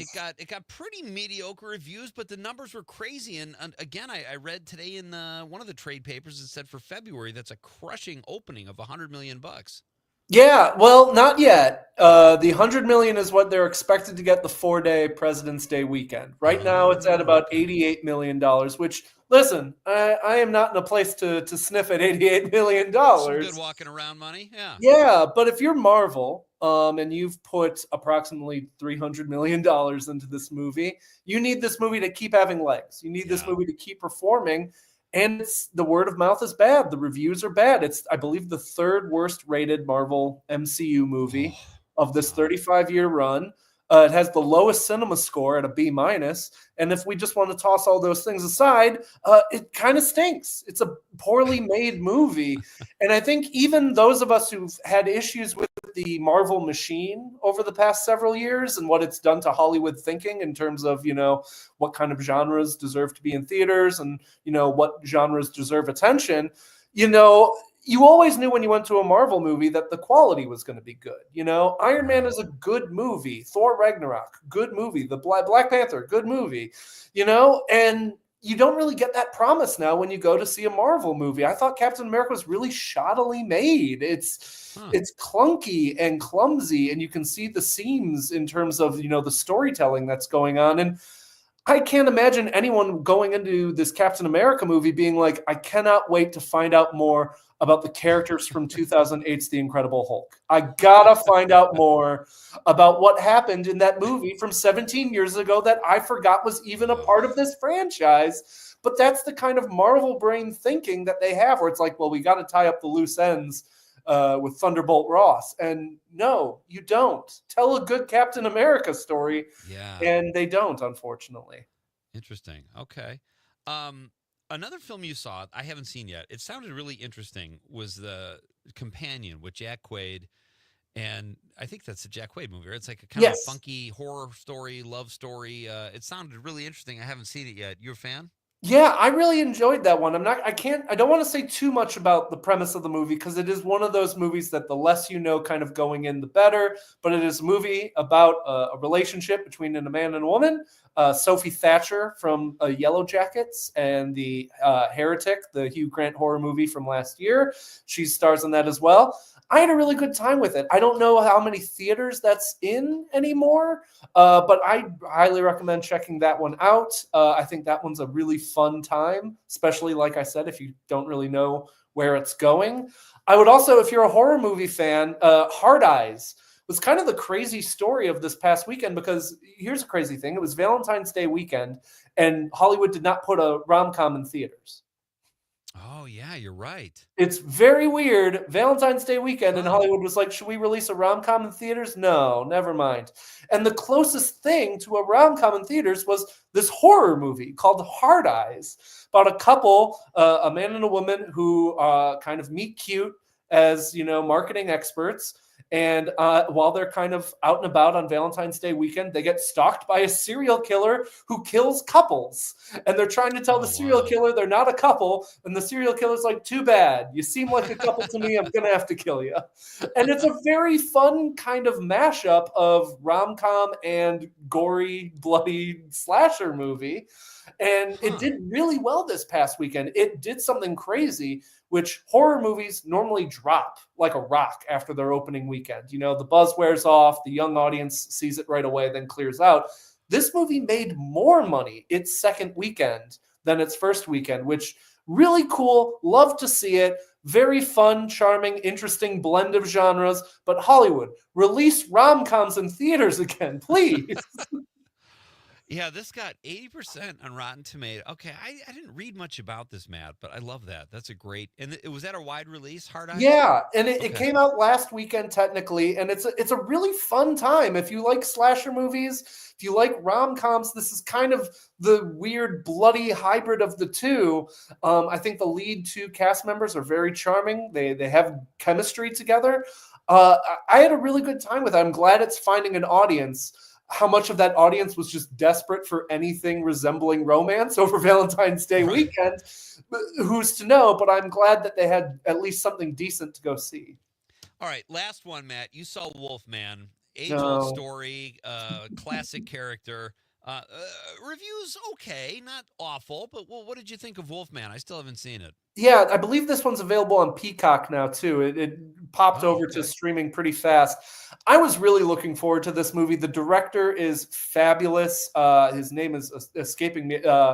His name's escaping me, but he did the Invisible Man remake with Elizabeth Moss from a few years ago. And he did a really cool sci-fi horror movie called Upgrade a few years before that as well. Unfortunately, this movie is kind of a bore. I think the movie isn't very scary, which if you're a scary movie is kind of a big problem. Yeah. I think its thematic ideas are kind of muddled in the movie. Yeah, it's I was really looking forward to this one. It's one of the lesser movies I've seen this year so far, unfortunately. Oh, that's too bad. Yeah, Lee Wannell, by the way. His name's Lee Wannell is the director. I just looked it up myself as well. All right. Matt, awesome stuff. Thank you so much, buddy. Before I go, I know we talked a bunch of Oscar stuff. I want to let people know starting this weekend, I know a bunch of the Best Picture nominees are going to be back in theaters. Just about all of them except for Emilia Perez because it's Netflix and Netflix hates movie theaters and wants them to die. So if you want to see any of the Best Picture nominees other than Emilia Perez, you can check those out. I know the Marcus Theaters have a bunch of those coming back, and I believe Nickel Boys is still at the Downer Theater right now, and they have the short film nominees there as well across all three categories. So Yeah. if you're a big Oscar completist, you can find just about everything back on the big screen soon. Great tip. Any prediction? You got an outside prediction? I know we're getting a couple weeks away. What's your gut telling you for Best Picture? I'm stuck in this place where it's so obviously it's leaning so much towards Honora, but I'm going to say Conclave. Last minute Conclave sneaks in for the win, but don't hold me to this. I'll probably change my mind in exactly 15 seconds. I would never do that, but we will keep talking, I'm sure. Thank you, buddy, for your time. Thanks for tonight. having me, Pete. Always. Thanks. That's Matt Miller. Check out A Man About Film, Matt's Substack. He does great work, and love his take on movies. So, all right. So we got, what do we got through? Oh, JB checking in on the stream says the Steve Martin sketch about if you don't have the money, don't buy stuff. Was that last night? I don't remember sound that. familiar, It so I'm doesn't, guessing it doesn't was- sound familiar, yeah. See, I would have thought it was last night because I didn't see the whole thing. But thank you, JB, for checking in. That's the guy behind the guy, for those of you scoring at home. From the 608, Laugh-In deserves our strong appreciation for TV comedy and comedians. During its 50 years, SNL has done very little except copy Laugh-In. Oh, that's interesting. I have not heard this form of plagiarism before. 608. 608 continues saying, Gilda was my favorite. Wow, a lot of votes for Gilda Radner tonight and very deserving. Sandler was introduced. I said That's you. I meant to send you a message. Steady Eddie. Oh, I love it. Steady Eddie says, Pete, hate to be a Debbie Downer, but I have listened to Matt Flynn and Matt Rothschild on the same radio show on Civic Media. Oh, he's shooting us down, man. Didn't have to tell us that. I'm sure we could skirt around. All right. He continues. 2 Matts on the same radio show has been done already. Wah, wah, wah. You lose again, Schwaba. Steady Eddie. Steady Eddie's out to get me. He says, P.S. I like Dana Carvey as the church lady. Oh, that's a great one, too. Well, isn't that special? Church lady's favorite saying. PSS on the 50th anniversary show, the Debbie Downer sketch with Bob De Niro. Steady Eddie's on first name basis, or calls him Bob. Bob De Niro, he insists I call him Bob or Bobby, made me laugh. Well done, Steady Eddie. Great to have you back, buddy. Bridget from the 818 says, one of my favorite characters and an iconic one in the history of SNL, Rosanna. She is sweeping the Yes, awards she is. tonight. Wow. Good Where's- for you, Gilda. Where's the Kate McKinnon, okay? Well, I'm on an island over here. she's represented. Do we have time for our tribute to the President's Day? The song? Yeah. Yeah. All right, let's do that. Here's our tribute to President's Day by way of The Simpsons. Good evening, everyone, and welcome to a wonderful evening of theater and picking up after yourselves. We begin with a tribute to our lesser-known presidents. We are the mediocre presidents. You won't find our faces on dollars or on cents. There's Taylor, there's Tyler, there's Fillmore, and there's Hayes. There's William Henry Harrison. I died in 30 days. We are the adequate, forgettable, occasionally regrettable, caretaker presidents of the U.S.A.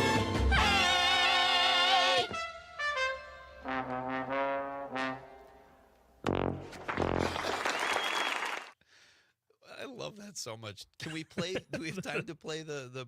We do not. Oh, come on, man! You're bringing me down. That cough gets me every. When he makes the joke and there's nothing you hear.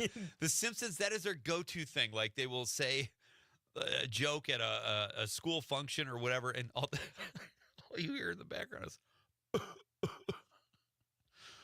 nobody laughs. It's a beautiful thing. Matt Harper will be along shortly, folks. He is a rap and rock artist. Why don't you hear that more? Rap and rock. You either hear rap or rock, or rap and rock together sounds amazing.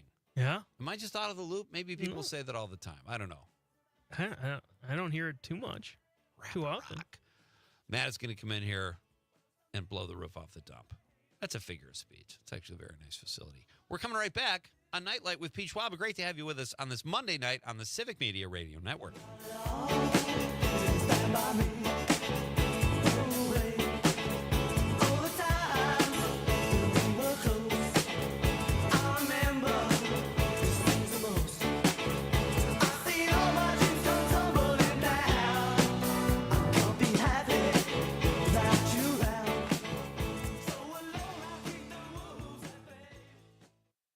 Into the talk of Green Bay, WGBW, home for the Todd Allball Show.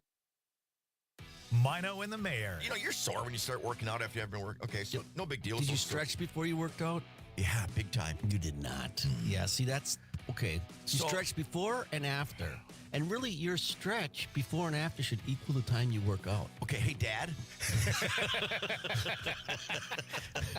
Mino and the Mayor, weekday morning 6 till 9 on 97.9 WGBW and 98.3 and 96.5 WISS. And the Civic Media app. Ever tried balancing a dozen eggs in one hand while hopping on one foot? Or maybe juggling cats while riding the unicycle? Sounds ridiculous, right? But guess what? That's exactly what texting while driving is like. Your human brain only has the capacity to focus on one thing at a time. So when you're behind the wheel, give driving your undivided attention. Don't drive distracted. A message brought to you by the National Highway Traffic Safety Administration, Project Yellow Light, and the Ad Council. It's easy to listen to your favorite local radio station anytime.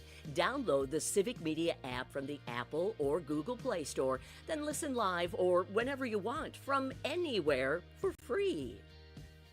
You are listening to your local Civic Media radio station on air. Thank you. Did you know we are always streaming on TuneIn and the Civic Media app too? And if you miss a show or game, find it wherever you get your podcasts or on our website, civicmedia.us. Out here in the middle of these acres, it can feel like you're the only person on earth. That's how it feels when you're struggling with your mental health. But you don't have to feel alone. Find more information at loveyourmindtoday.org. Brought to you by the Huntsman Mental Health Institute and the Ad Council. Local radio for you and your community. It's Civic Media's mission with stations across Wisconsin. Find your favorites at Civic Media.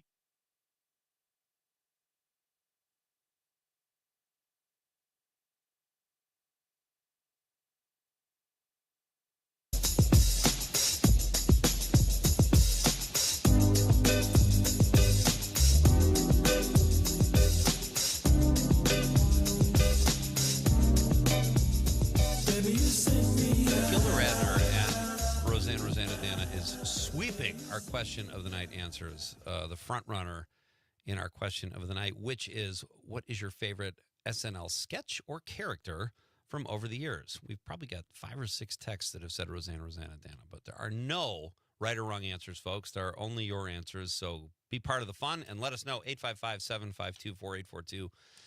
855-75-CIVIC. Right now, we are about to make... Well, I thought we were making radio history, but apparently we're not. Apparently, even on Civic Media, there have been 2 Matts on a show before, and it was all tongue-in-cheek anyway. But our second Matt of the night joins us here in the studio.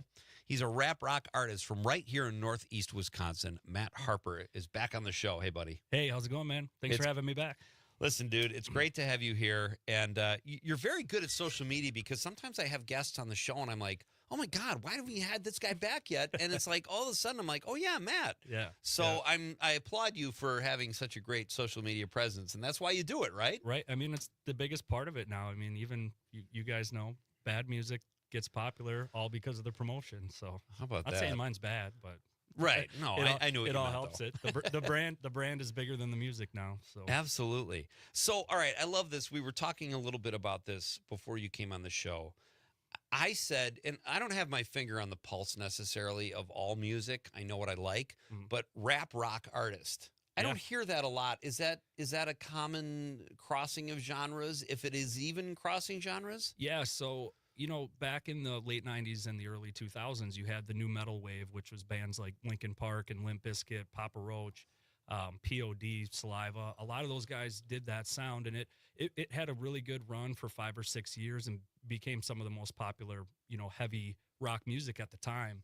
You've seen that kind of taper off through the 2010s, and now it's made a resurgence a little with bands like Falling in Reverse is a big one, I Prevail, bands that bring some of that rap, hip hop, electronic music into the rock and the metal scene. And I just love the fusion of genres. You see a lot of crossover now with the country rap artists like Jelly Roll and even Morgan Wallen to a certain extent. You've even seen some country metal crossover where Jelly Roll's done songs with Ozzy. He's done a song with Falling in Reverse. So I've always been a fan of mixing different genres of music together to make something unique.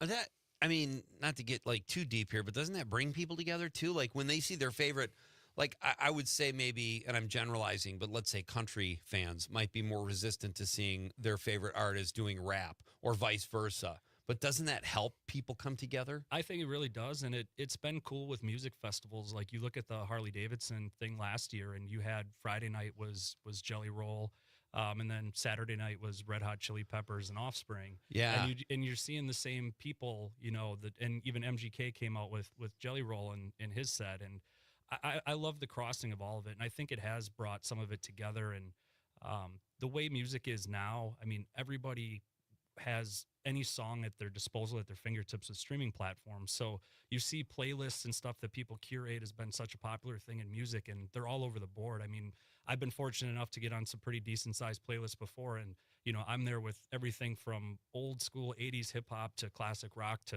you know, modern metal music, and it's really neat to just see all that stuff come together. That's so cool. Can I just tell you, one of the things I love about your, I don't know if I'd say your brand or how you present yourself, is that there's plenty of white hip hop people now, Right. and now there's black country artists, and I love all that stuff. But even a lot of the white hip hop guys look like Eminem, or they, you know, you look like you maybe just got off a tractor. You got these awesome boots on, you got the beard, and then you start pumping out these raps. And I just think it's so cool because the first time I met you, I was not expecting that. Yeah.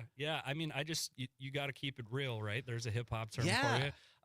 And you know, I'm a blue collar construction guy. I was on a job site today before I came here. So, It's so great. you know, I wear the Carhartt because I actually work in the trade, not just because it's cool. Yeah. Yeah. And again, like even with my brand, I try to keep some of that blue collar, which has really hasn't been a song topic in a lot of metal songs. And I brought that in one I'll play later tonight.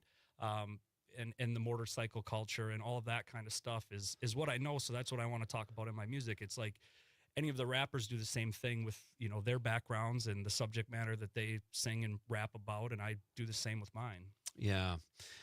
Before we get into, you have a new album out, people can stream. We'll get into that. You're going to perform for us. I want to ask you, before we get up against the news here, the Super Bowl halftime show. Oh, it's killer. Yeah, I have to admit, I watched it, Matt, and I was like, this is pretty cool. I thought it was a great presentation. I thought the colors and the dancing was cool, and I could tell there was some protest in there. I heard 40 Acres and a Mule, but that's not my first favorite music, so I don't know Kendrick. I know about the feud between he and Drake, and my son is like, Dad, that was the greatest thing I've ever seen. I was like, it was? Okay. And that made me look into it more, and now I love it. Yep. What were your thoughts? I've actually went back and probably watched it 5 times now because I didn't even catch all of it as I was watching it. And just when you peel back all the layers of that performance, you know, the Drake thing aside was incredible, but he brings out Samuel L. Jackson as Uncle Sam and does the, you know, you can't sing that song. It's too ghetto. It's not mainstream. Right. It's, you know, all of that. And then he ties it back into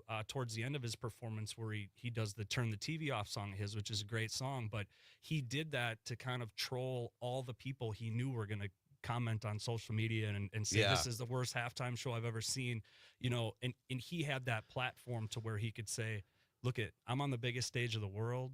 If you don't like it, turn your TV Doesn't matter off. what you Doesn't think. matter Right. what you think. And getting back to the Drake thing, I mean, rap battles is such an integral part of rap music and hip hop and has been forever. And some of the greatest songs have been diss songs. And he's the first one to ever win a Grammy on a diss song, which is just really? like, it's unheard of. And the awards and all the recognition that he's gotten recently and, you know, really capped it off with the halftime performance. And I liked how he had really good production, but he kept it stripped down. He kind of kept it old school hip hop. And I mean, he buried Drake. There's no question. I mean, Drake came out with a new song the next day, and it was called something like "Forget the Rap beef. I just want to party, because he's admitting 'Cause he you know, knows. He knows. I mean, even the lighting in the crowd, they had, people must have had lights on them that spelled out game over when he was done. Yeah. And it is. I mean, there's no coming back from this. There's no bigger stage that Drake could come back against Kendrick than the Super Bowl halftime show. He could probably just say, you know what? I'm doing okay. I don't need to keep going he's after fine. this guy. He's fine. Yeah. Matt Harper is here. When we come back, he's going to perform something off his new album, and we're going to talk more about all cool things music with our buddy Matt Harper. It's Nightlight with Pete Schwaba on the Civic Media Radio Network. Vision of love, you feel joy, you feel pain, 'cause nothing will be the same. Just another night is all that it takes to understand the difference between lovers and fake. So baby, I talk to you in the night, in your dream of love so true. You're listening to the Talk of Green Bay, WGBW, home for Matt and Air on Air. Your news, conversations, and a whole lot of fun. It's all on your local Civic Media radio station or the Civic Media app. For 97.9 WGBW News, I'm Lisa Hale. Wisconsin Attorney General Josh Kaul has joined a coalition of 20 state attorneys general to support a lawsuit aiming to block the implementation of President Donald Trump's executive order banning transgender people from serving in the military. Melissa Kay has that story. The brief argues that the executive order is unconstitutional, harms national security, and discriminates against transgender people honorably serving in our nation's military, including the National Guard in every state. The amicus brief, or friend of the court, argues that President Trump's executive order violates the Fifth Amendment of the Constitution. Transgender people have served in the military for years. A 2014 study found that approximately 150,000 veterans, active duty service members, and members of the National Guard or Reserves identified as transgender. The executive order would require the military to discharge transgender members and turn away potential recruits solely because they identify as transgender. Whether sensory or location or just simple logistics, there can be barriers for everyone in the community to be able to experience art, which is why the Grand Oshkosh takes art out of the building and into the community. Community Relations Manager Molly Templin. We get to provide that to them, and it's such a beautiful moment. I've seen literally from people as young as 0, like less than 1 year old, up to 106, getting a break from life. The barriers are gone, right? And we get to come to them. Visit thegrandoshkosh.org to learn more about the Art Reach program. From local news to what's going on around the state, Civic Media's mission is to bring you real news and great conversations. I'm Lisa Hale, 97.9 WGBW News. For news anytime, log on to WGBW.FM.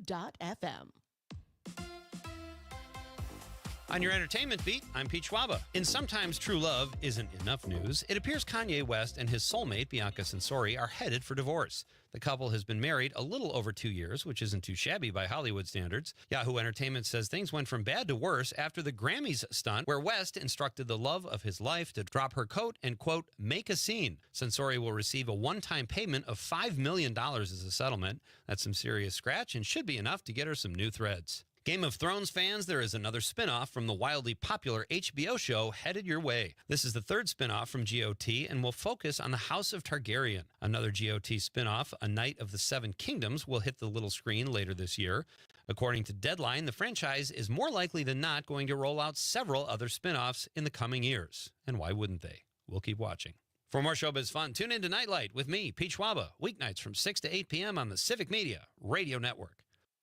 You can always continue the conversation on social media. Share your thoughts when you find and follow Civic Media on Facebook, X, and Instagram. I'm meteorologist Mace Michaels. Cold weather advisory in effect. Mostly clear and bitter cold tonight. A low of 10 to 15 below. Wind chills to 25 below. Sunny and staying cold for tomorrow. Highs 5 to 10 above. And partly sunny and mid-teens for highs Wednesday. Right now, it's 0. The Maggie Dawn Show. Marquette University professor and pollster extraordinaire Charles Franklin. Deporting immigrants who are in the U.S. illegally. 60% support that, but when we ask the same question and just add at the end, including those with jobs and no criminal record, then support drops to just 43%. Wisconsinites have a sense of fairness. The Maggie Dawn Show. Weekdays from 2 till 4 on your local Civic Media radio station and on the Civic Media app. Imagine home. The smell of coffee, the sound of a lawnmower, the sun's warmth on your face. Free to be yourself, surrounded by love that helps you grow. This is a place to call home. That's an American dream we all deserve. But in 50% of U.S. states, you could legally be denied housing if you are LGBTQ+. Get the facts and hear real stories at lovehasnolabels.com. Brought to you by Love Has No Labels and the Ad Council. Dom Selvia. Next time on Overtime with Maggie Dunn, do we really need to know what's going on with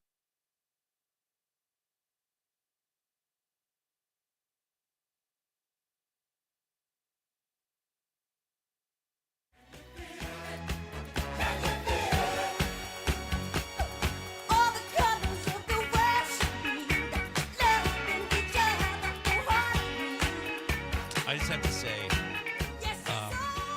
Matt Harper's here, a local rap rock artist from Northeast Wisconsin. I love it. When we were talking about the halftime show, and there's a comedian from Appleton named John Egan who's very funny, and we were talking about the reaction, and we kind of knew what it would be, and Kendrick kind of knew what it would be. Oh, yeah. So the first thing I did was go to Facebook to the usual suspects, and I thought, well, I knew he'd hate it. I knew he'd hate it. But Egan in Appleton, he was the first post I said, and his post was just, nobody cares that you didn't like that. Right, right. Oh, it's so great. Yep, so true. So, all right, let's talk about, we got some text here, too. Jameson from Pennsylvania, I want to hear your take on this. He says, there's two sides to rap rock combo. You have greats like Rage Against the Machine or the Beastie Boys, then the horror that was Limp Bizkit and to a lesser degree Kid Rock.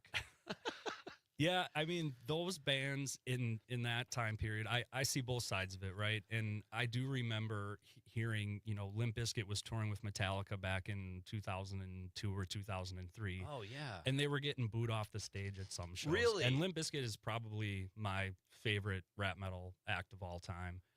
I think they're fantastic. I've seen them in concert a bunch of times. But that old school metal fan base was not as accepting to some of those bands like that in that time. And I definitely get it. I mean, they all sound different to me. They all have their own, their own little niche in the market. And, I like it all, but that's, it's any kind of art form. It's all subjective. You could sit here and argue forever.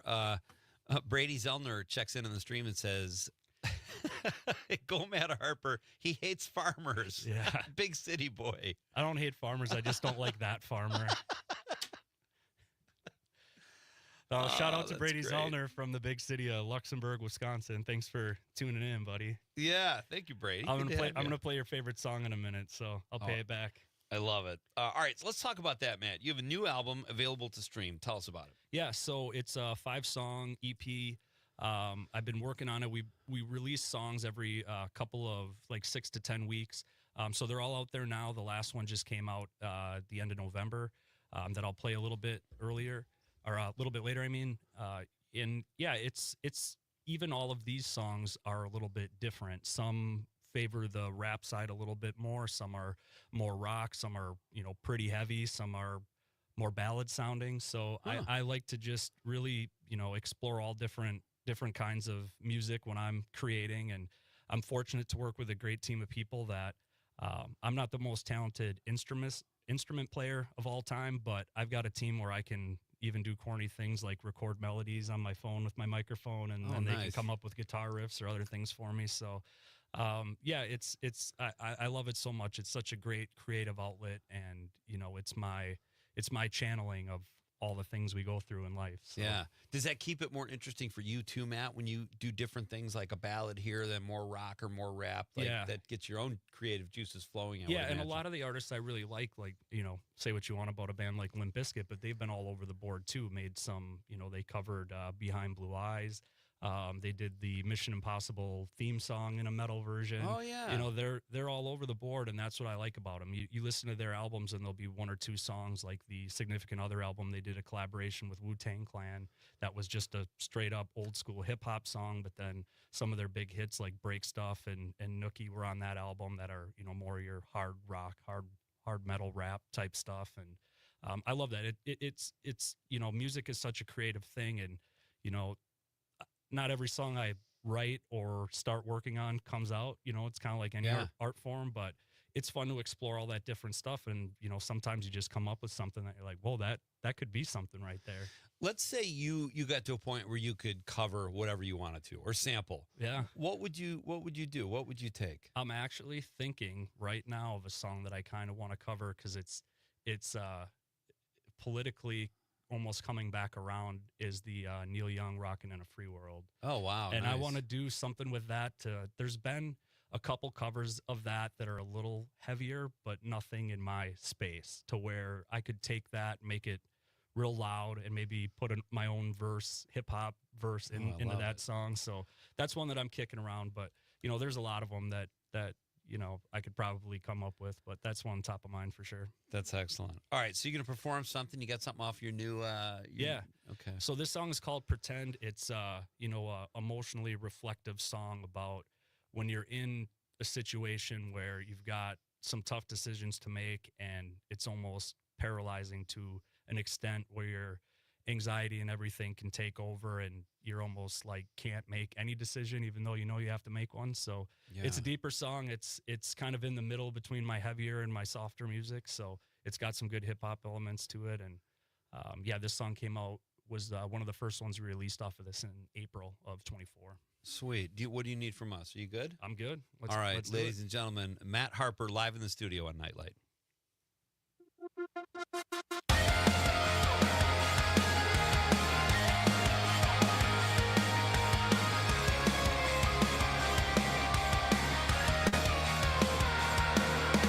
Locked in my own mind, it's like a prison cell cage, like a rabid dog, it's personal hell. Yeah, I'm fully messed up from the indecision, paralyzed from these dark times past recognition. I just don't get it, I hear it, I see it, I live it, but I cannot understand the thoughts under this black fitted mind. Ring miles a minute, close my eyes, it's just faces and places, and I'm still trapped. I run away every single day. This won't happen to me over again. Lost the words to say. I am not okay. I try to pretend this won't happen to me again and again. All the times I had the opportunity, I let it pass. Now I'm stuck in this room with vivid moments of the past. I know that I can't get it back, but it's all I have. I replay this every day. I'm a wreck. Throw this beer bottle up against the wall.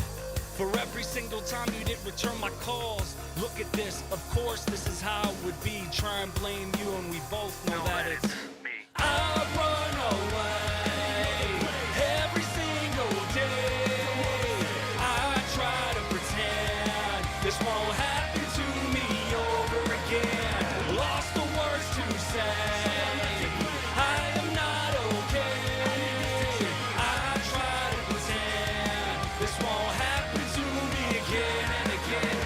Chill with the noise, yeah, I just need space. Misguided mistakes thrown back in my face. Overwhelmed by this place and I lost all faith. Yeah, I did it to myself, it's the bed that I made. There's a butcher with a smile, my heart on the cutting board. I've been living in denial, I could not take this anymore. Weight on my mind so heavy, collapse me. Stuck in one place so long, life passed me. So I try to build focus even when it seems hopeless.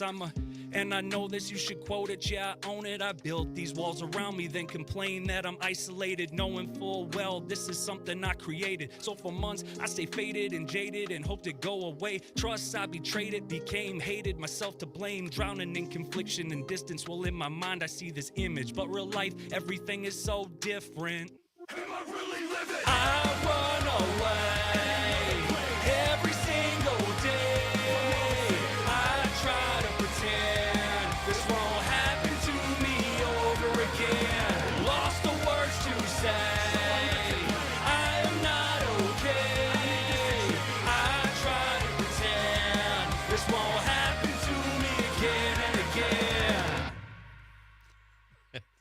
awesome, dude. Yeah, thanks, man. There's Pretend. Wow, there is it's called Pretend? Mm-hmm. All right, so where can people, if they want to own that song or listen to it over and over, where would they find it? Yeah, if you want to own it, Apple Music, any major streaming platform, so Spotify, Pandora, YouTube Music, any of them. It's distributed through all of them, so it's everywhere.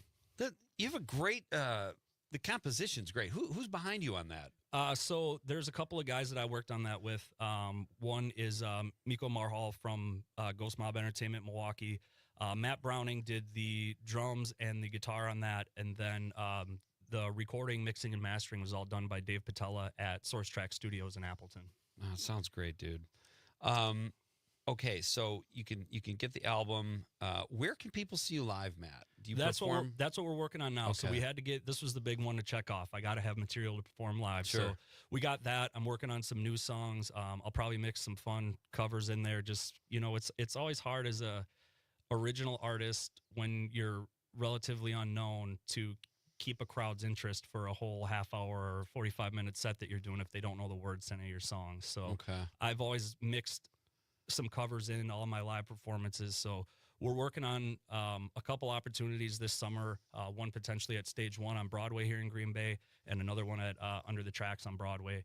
So we're going to start some smaller venues and maybe pull some guys together from the Milwaukee area and maybe a heavier band and have a set where we have a straight up rapper, maybe a heavy metal group, and then myself. So I'm looking forward to that. You got to keep us posted, and yeah, we'll definitely see if we can. Okay, when you're writing something like my guest, by the way, is Matt Harper, and you just heard him perform Pretend. Check him out. You can follow him. He's very active on social media. Again, where can they get the album? Spotify. Okay. Apple Music, Pandora, any of the streaming platforms. We just heard Pretend. It was fantastic. When you come up with a song like that, Matt, what are you writing first? Lyrics? And when do you decide it's more rap or rock or a different genre?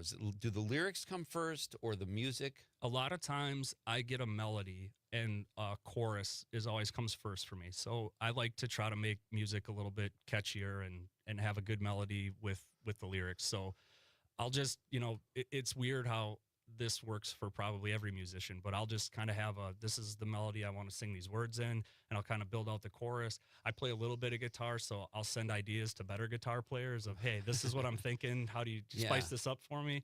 And then I kind of work backwards into the verses. And like a song like that, when I came up with that chorus, it was just like, I have so much I want to say and get off my chest on this song that I almost need the rap where I have more words per minute during the verses than if I'm singing a verse. So that's kind of how that worked. And, again, Matt Browning, who did the drums, kind of came in with some of the more hip hop sounding drums and parts of it. And I'm like, oh yeah, this is going to have rap verses and a rock chorus for sure. That's excellent. Morgan checked in again. He says, whoa, go big brother. Oh yeah, it's my sister. Shout out to Morgan. Oh, Brady. I'm sorry. Brady also said, hell yeah, sounds good. Okay, that's the one I was getting confused. And then Morgan's your sister. Oh, that's nice. Yeah. Is she musical? Yeah, she actually took some music classes in college. She knows more about music than I do, probably. Who did you listen? Who are your influences in terms of finding your genre? Like you said, you listened to Limp Bizkit, and you had rock people, and you said you started when you first started, you did more rap. Yep. Who did you listen to growing up? When I started growing up, I actually remember one of the first cassette tapes I ever had was Gangster's Paradise by Coolio. Oh yeah. And I remember going to riding my bike to the mall to the Sam Goody to buy that on cassette. And I remember I wanted it on CD, but they were sold out of the CDs, but they still had some on cassette. So I started listening to that, but then of course, you listen to the music your parents like, and a lot of classic rock and things like that. And I remember the day that I saw the first Limp Bizkit music video, probably 1998 on TRL on MTV. And they fused those two together so good. You had Run DMC and Aerosmith did it. You had Beastie Boys, and all that stuff sounded cool. But they did it. It was so modern. It was so fresh. They had a DJ in a metal band, and it's like just blew your mind. Like, what is this right now? So those were huge influence of mine. But my music range is so broad. I like everything from Hank Williams Sr. to Bruce Hornsby in the Range to Metallica to Kendrick Lamar. I mean, I like all of it, and I like taking different parts of their music and incorporating them into mine. I saw one of the coolest TikToks the other day. It was Dave Grohl was talking to Pharrell Williams, And he said, everybody wants to make a big deal about how I'm the greatest drummer of all time or one of them. And he's like, I stole so much of the Nevermind album from the Gap Band. He's like, all that. Oh, wow. You hear? He's like, that's all disco. I love you the know? Gap Band Yeah. when I was in high school. Oh, that's so Yep. great. So- I love that he can admit that, too. Yep. That's Yeah, so great. It's pretty cool. You know who I'd like to see you cover? Who's that? Manilow. Who? Think about it, Matt. Barry Manilow. All right. Matt Okay. Harper is hanging out with us here in the studio at Nightlight. We'll be right back. He'll help us close down the show, and maybe we'll hear a little more of Matt's work after the break. There we go. Stick with us. It's Pete Schwaba at Nightlight on the Civic Media Radio Network.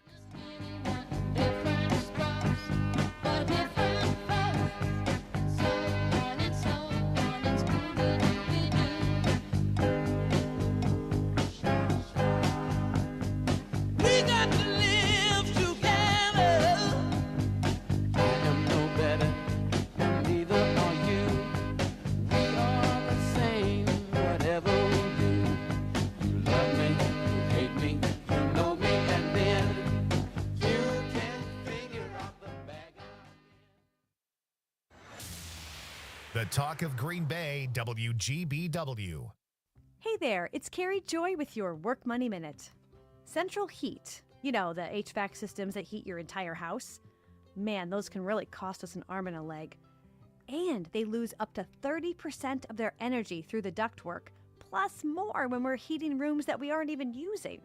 Well, one trick that can bring down your heating bill is to lower your thermostat and use energy-efficient space heaters where you really need the heat. I'm a little retro, and I like radiant heaters. Those are heaters that just heat a specific area in a room. On average, running a 1,500-watt space heater is going to cost you about 20 cents an hour. While running your central electric furnace, that's going to run you $1.37 an hour. So space heaters can mean real savings. However, if you use a space heater, make sure you follow the directions for their safe use. For more everyday money tips, check out workmoney.org. The next time, I'm Carrie Joy saying, take good care. Are record energy costs putting a squeeze on your fixed or limited incomes?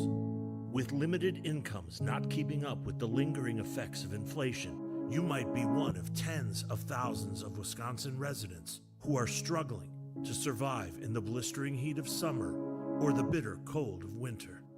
While you haven't asked for it, the Keep Wisconsin Warm Cool Fund and your local energy assistance providers are here to help.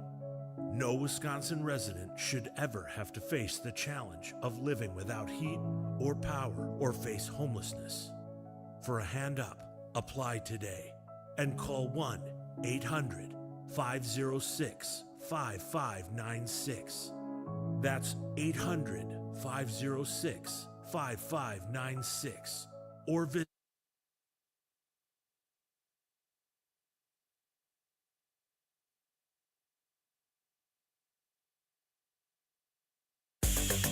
Hey, this is John Grise, also Uncle Rico, and you're listening to Nightlight with Pete Schwaba.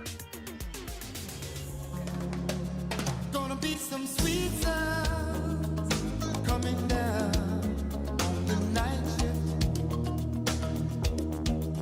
I bet you're singing proud. Tomorrow on Nightlight, Chicago-based stand-up comic Jim Flanagan is on the show at 6:35. Very excited to have Jim on the show. I've heard really amazing stuff about him. He's absolutely hilarious.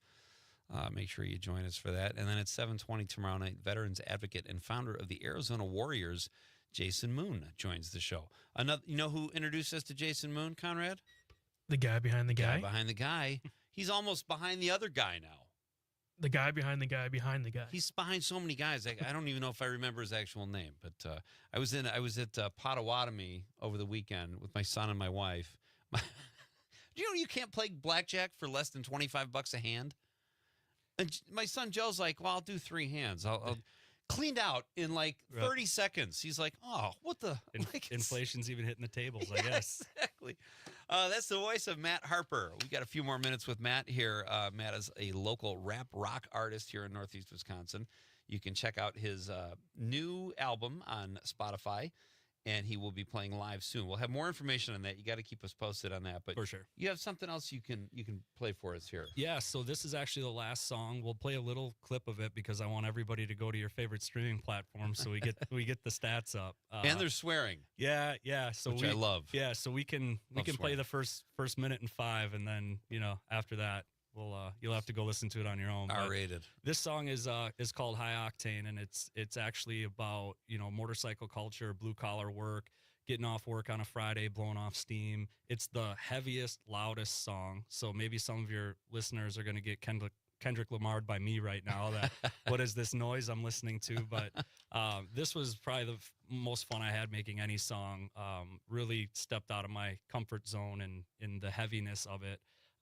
But it was a blast, and it again has some of the rap element and some of the metal element, and I think it fused together pretty well. And what's it called? It's called High Octane. High Octane. All right, let's hear it, Conrad.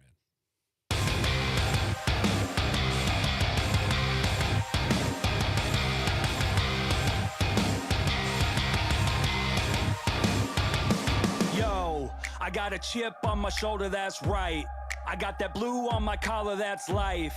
Work hard for $1 late night, so when I pull up, we ain't stopping at no red light. Middle class from nothing, yo, I need to make something, or I gotta take something. I need substance, I love it. Burning gasoline on my 114, so mean, all black, everything. Johnny Cash, never change. High octane is running through my veins. This machine is faster than death. Full speed, nothing less. Throttle wide open, no clue where I'm going. Got the hammer all the way back. Full speed, nothing less.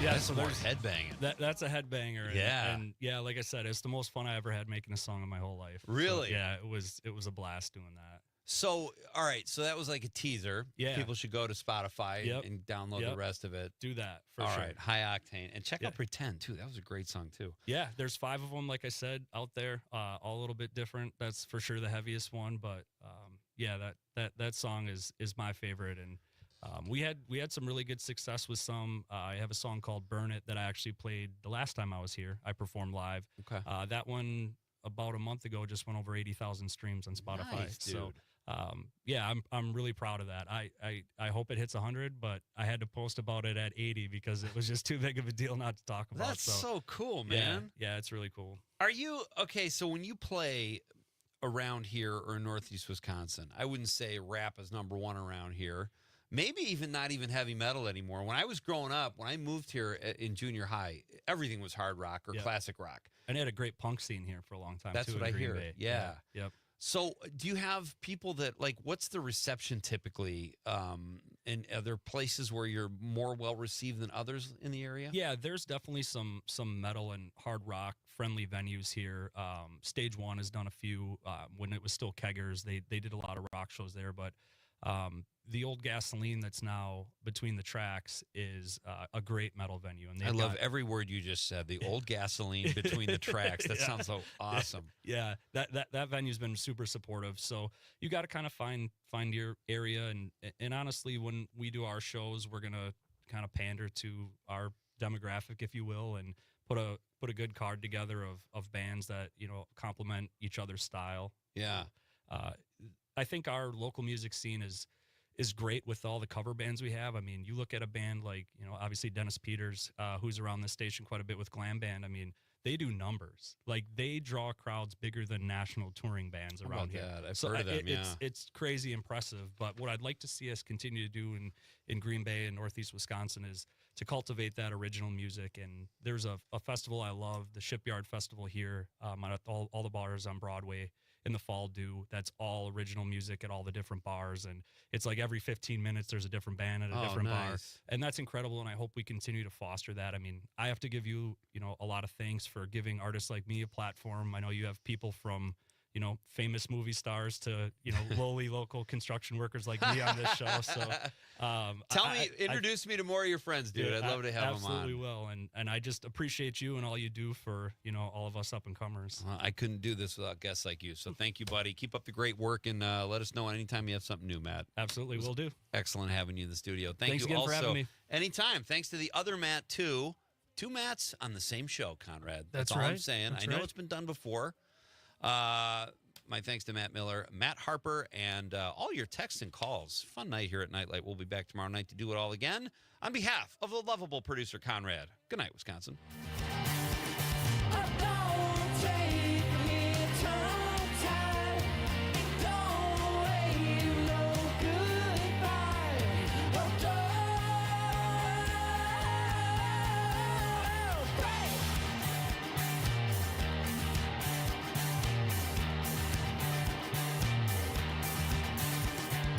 Take me to your best friend's house. Marmalade, we're making out.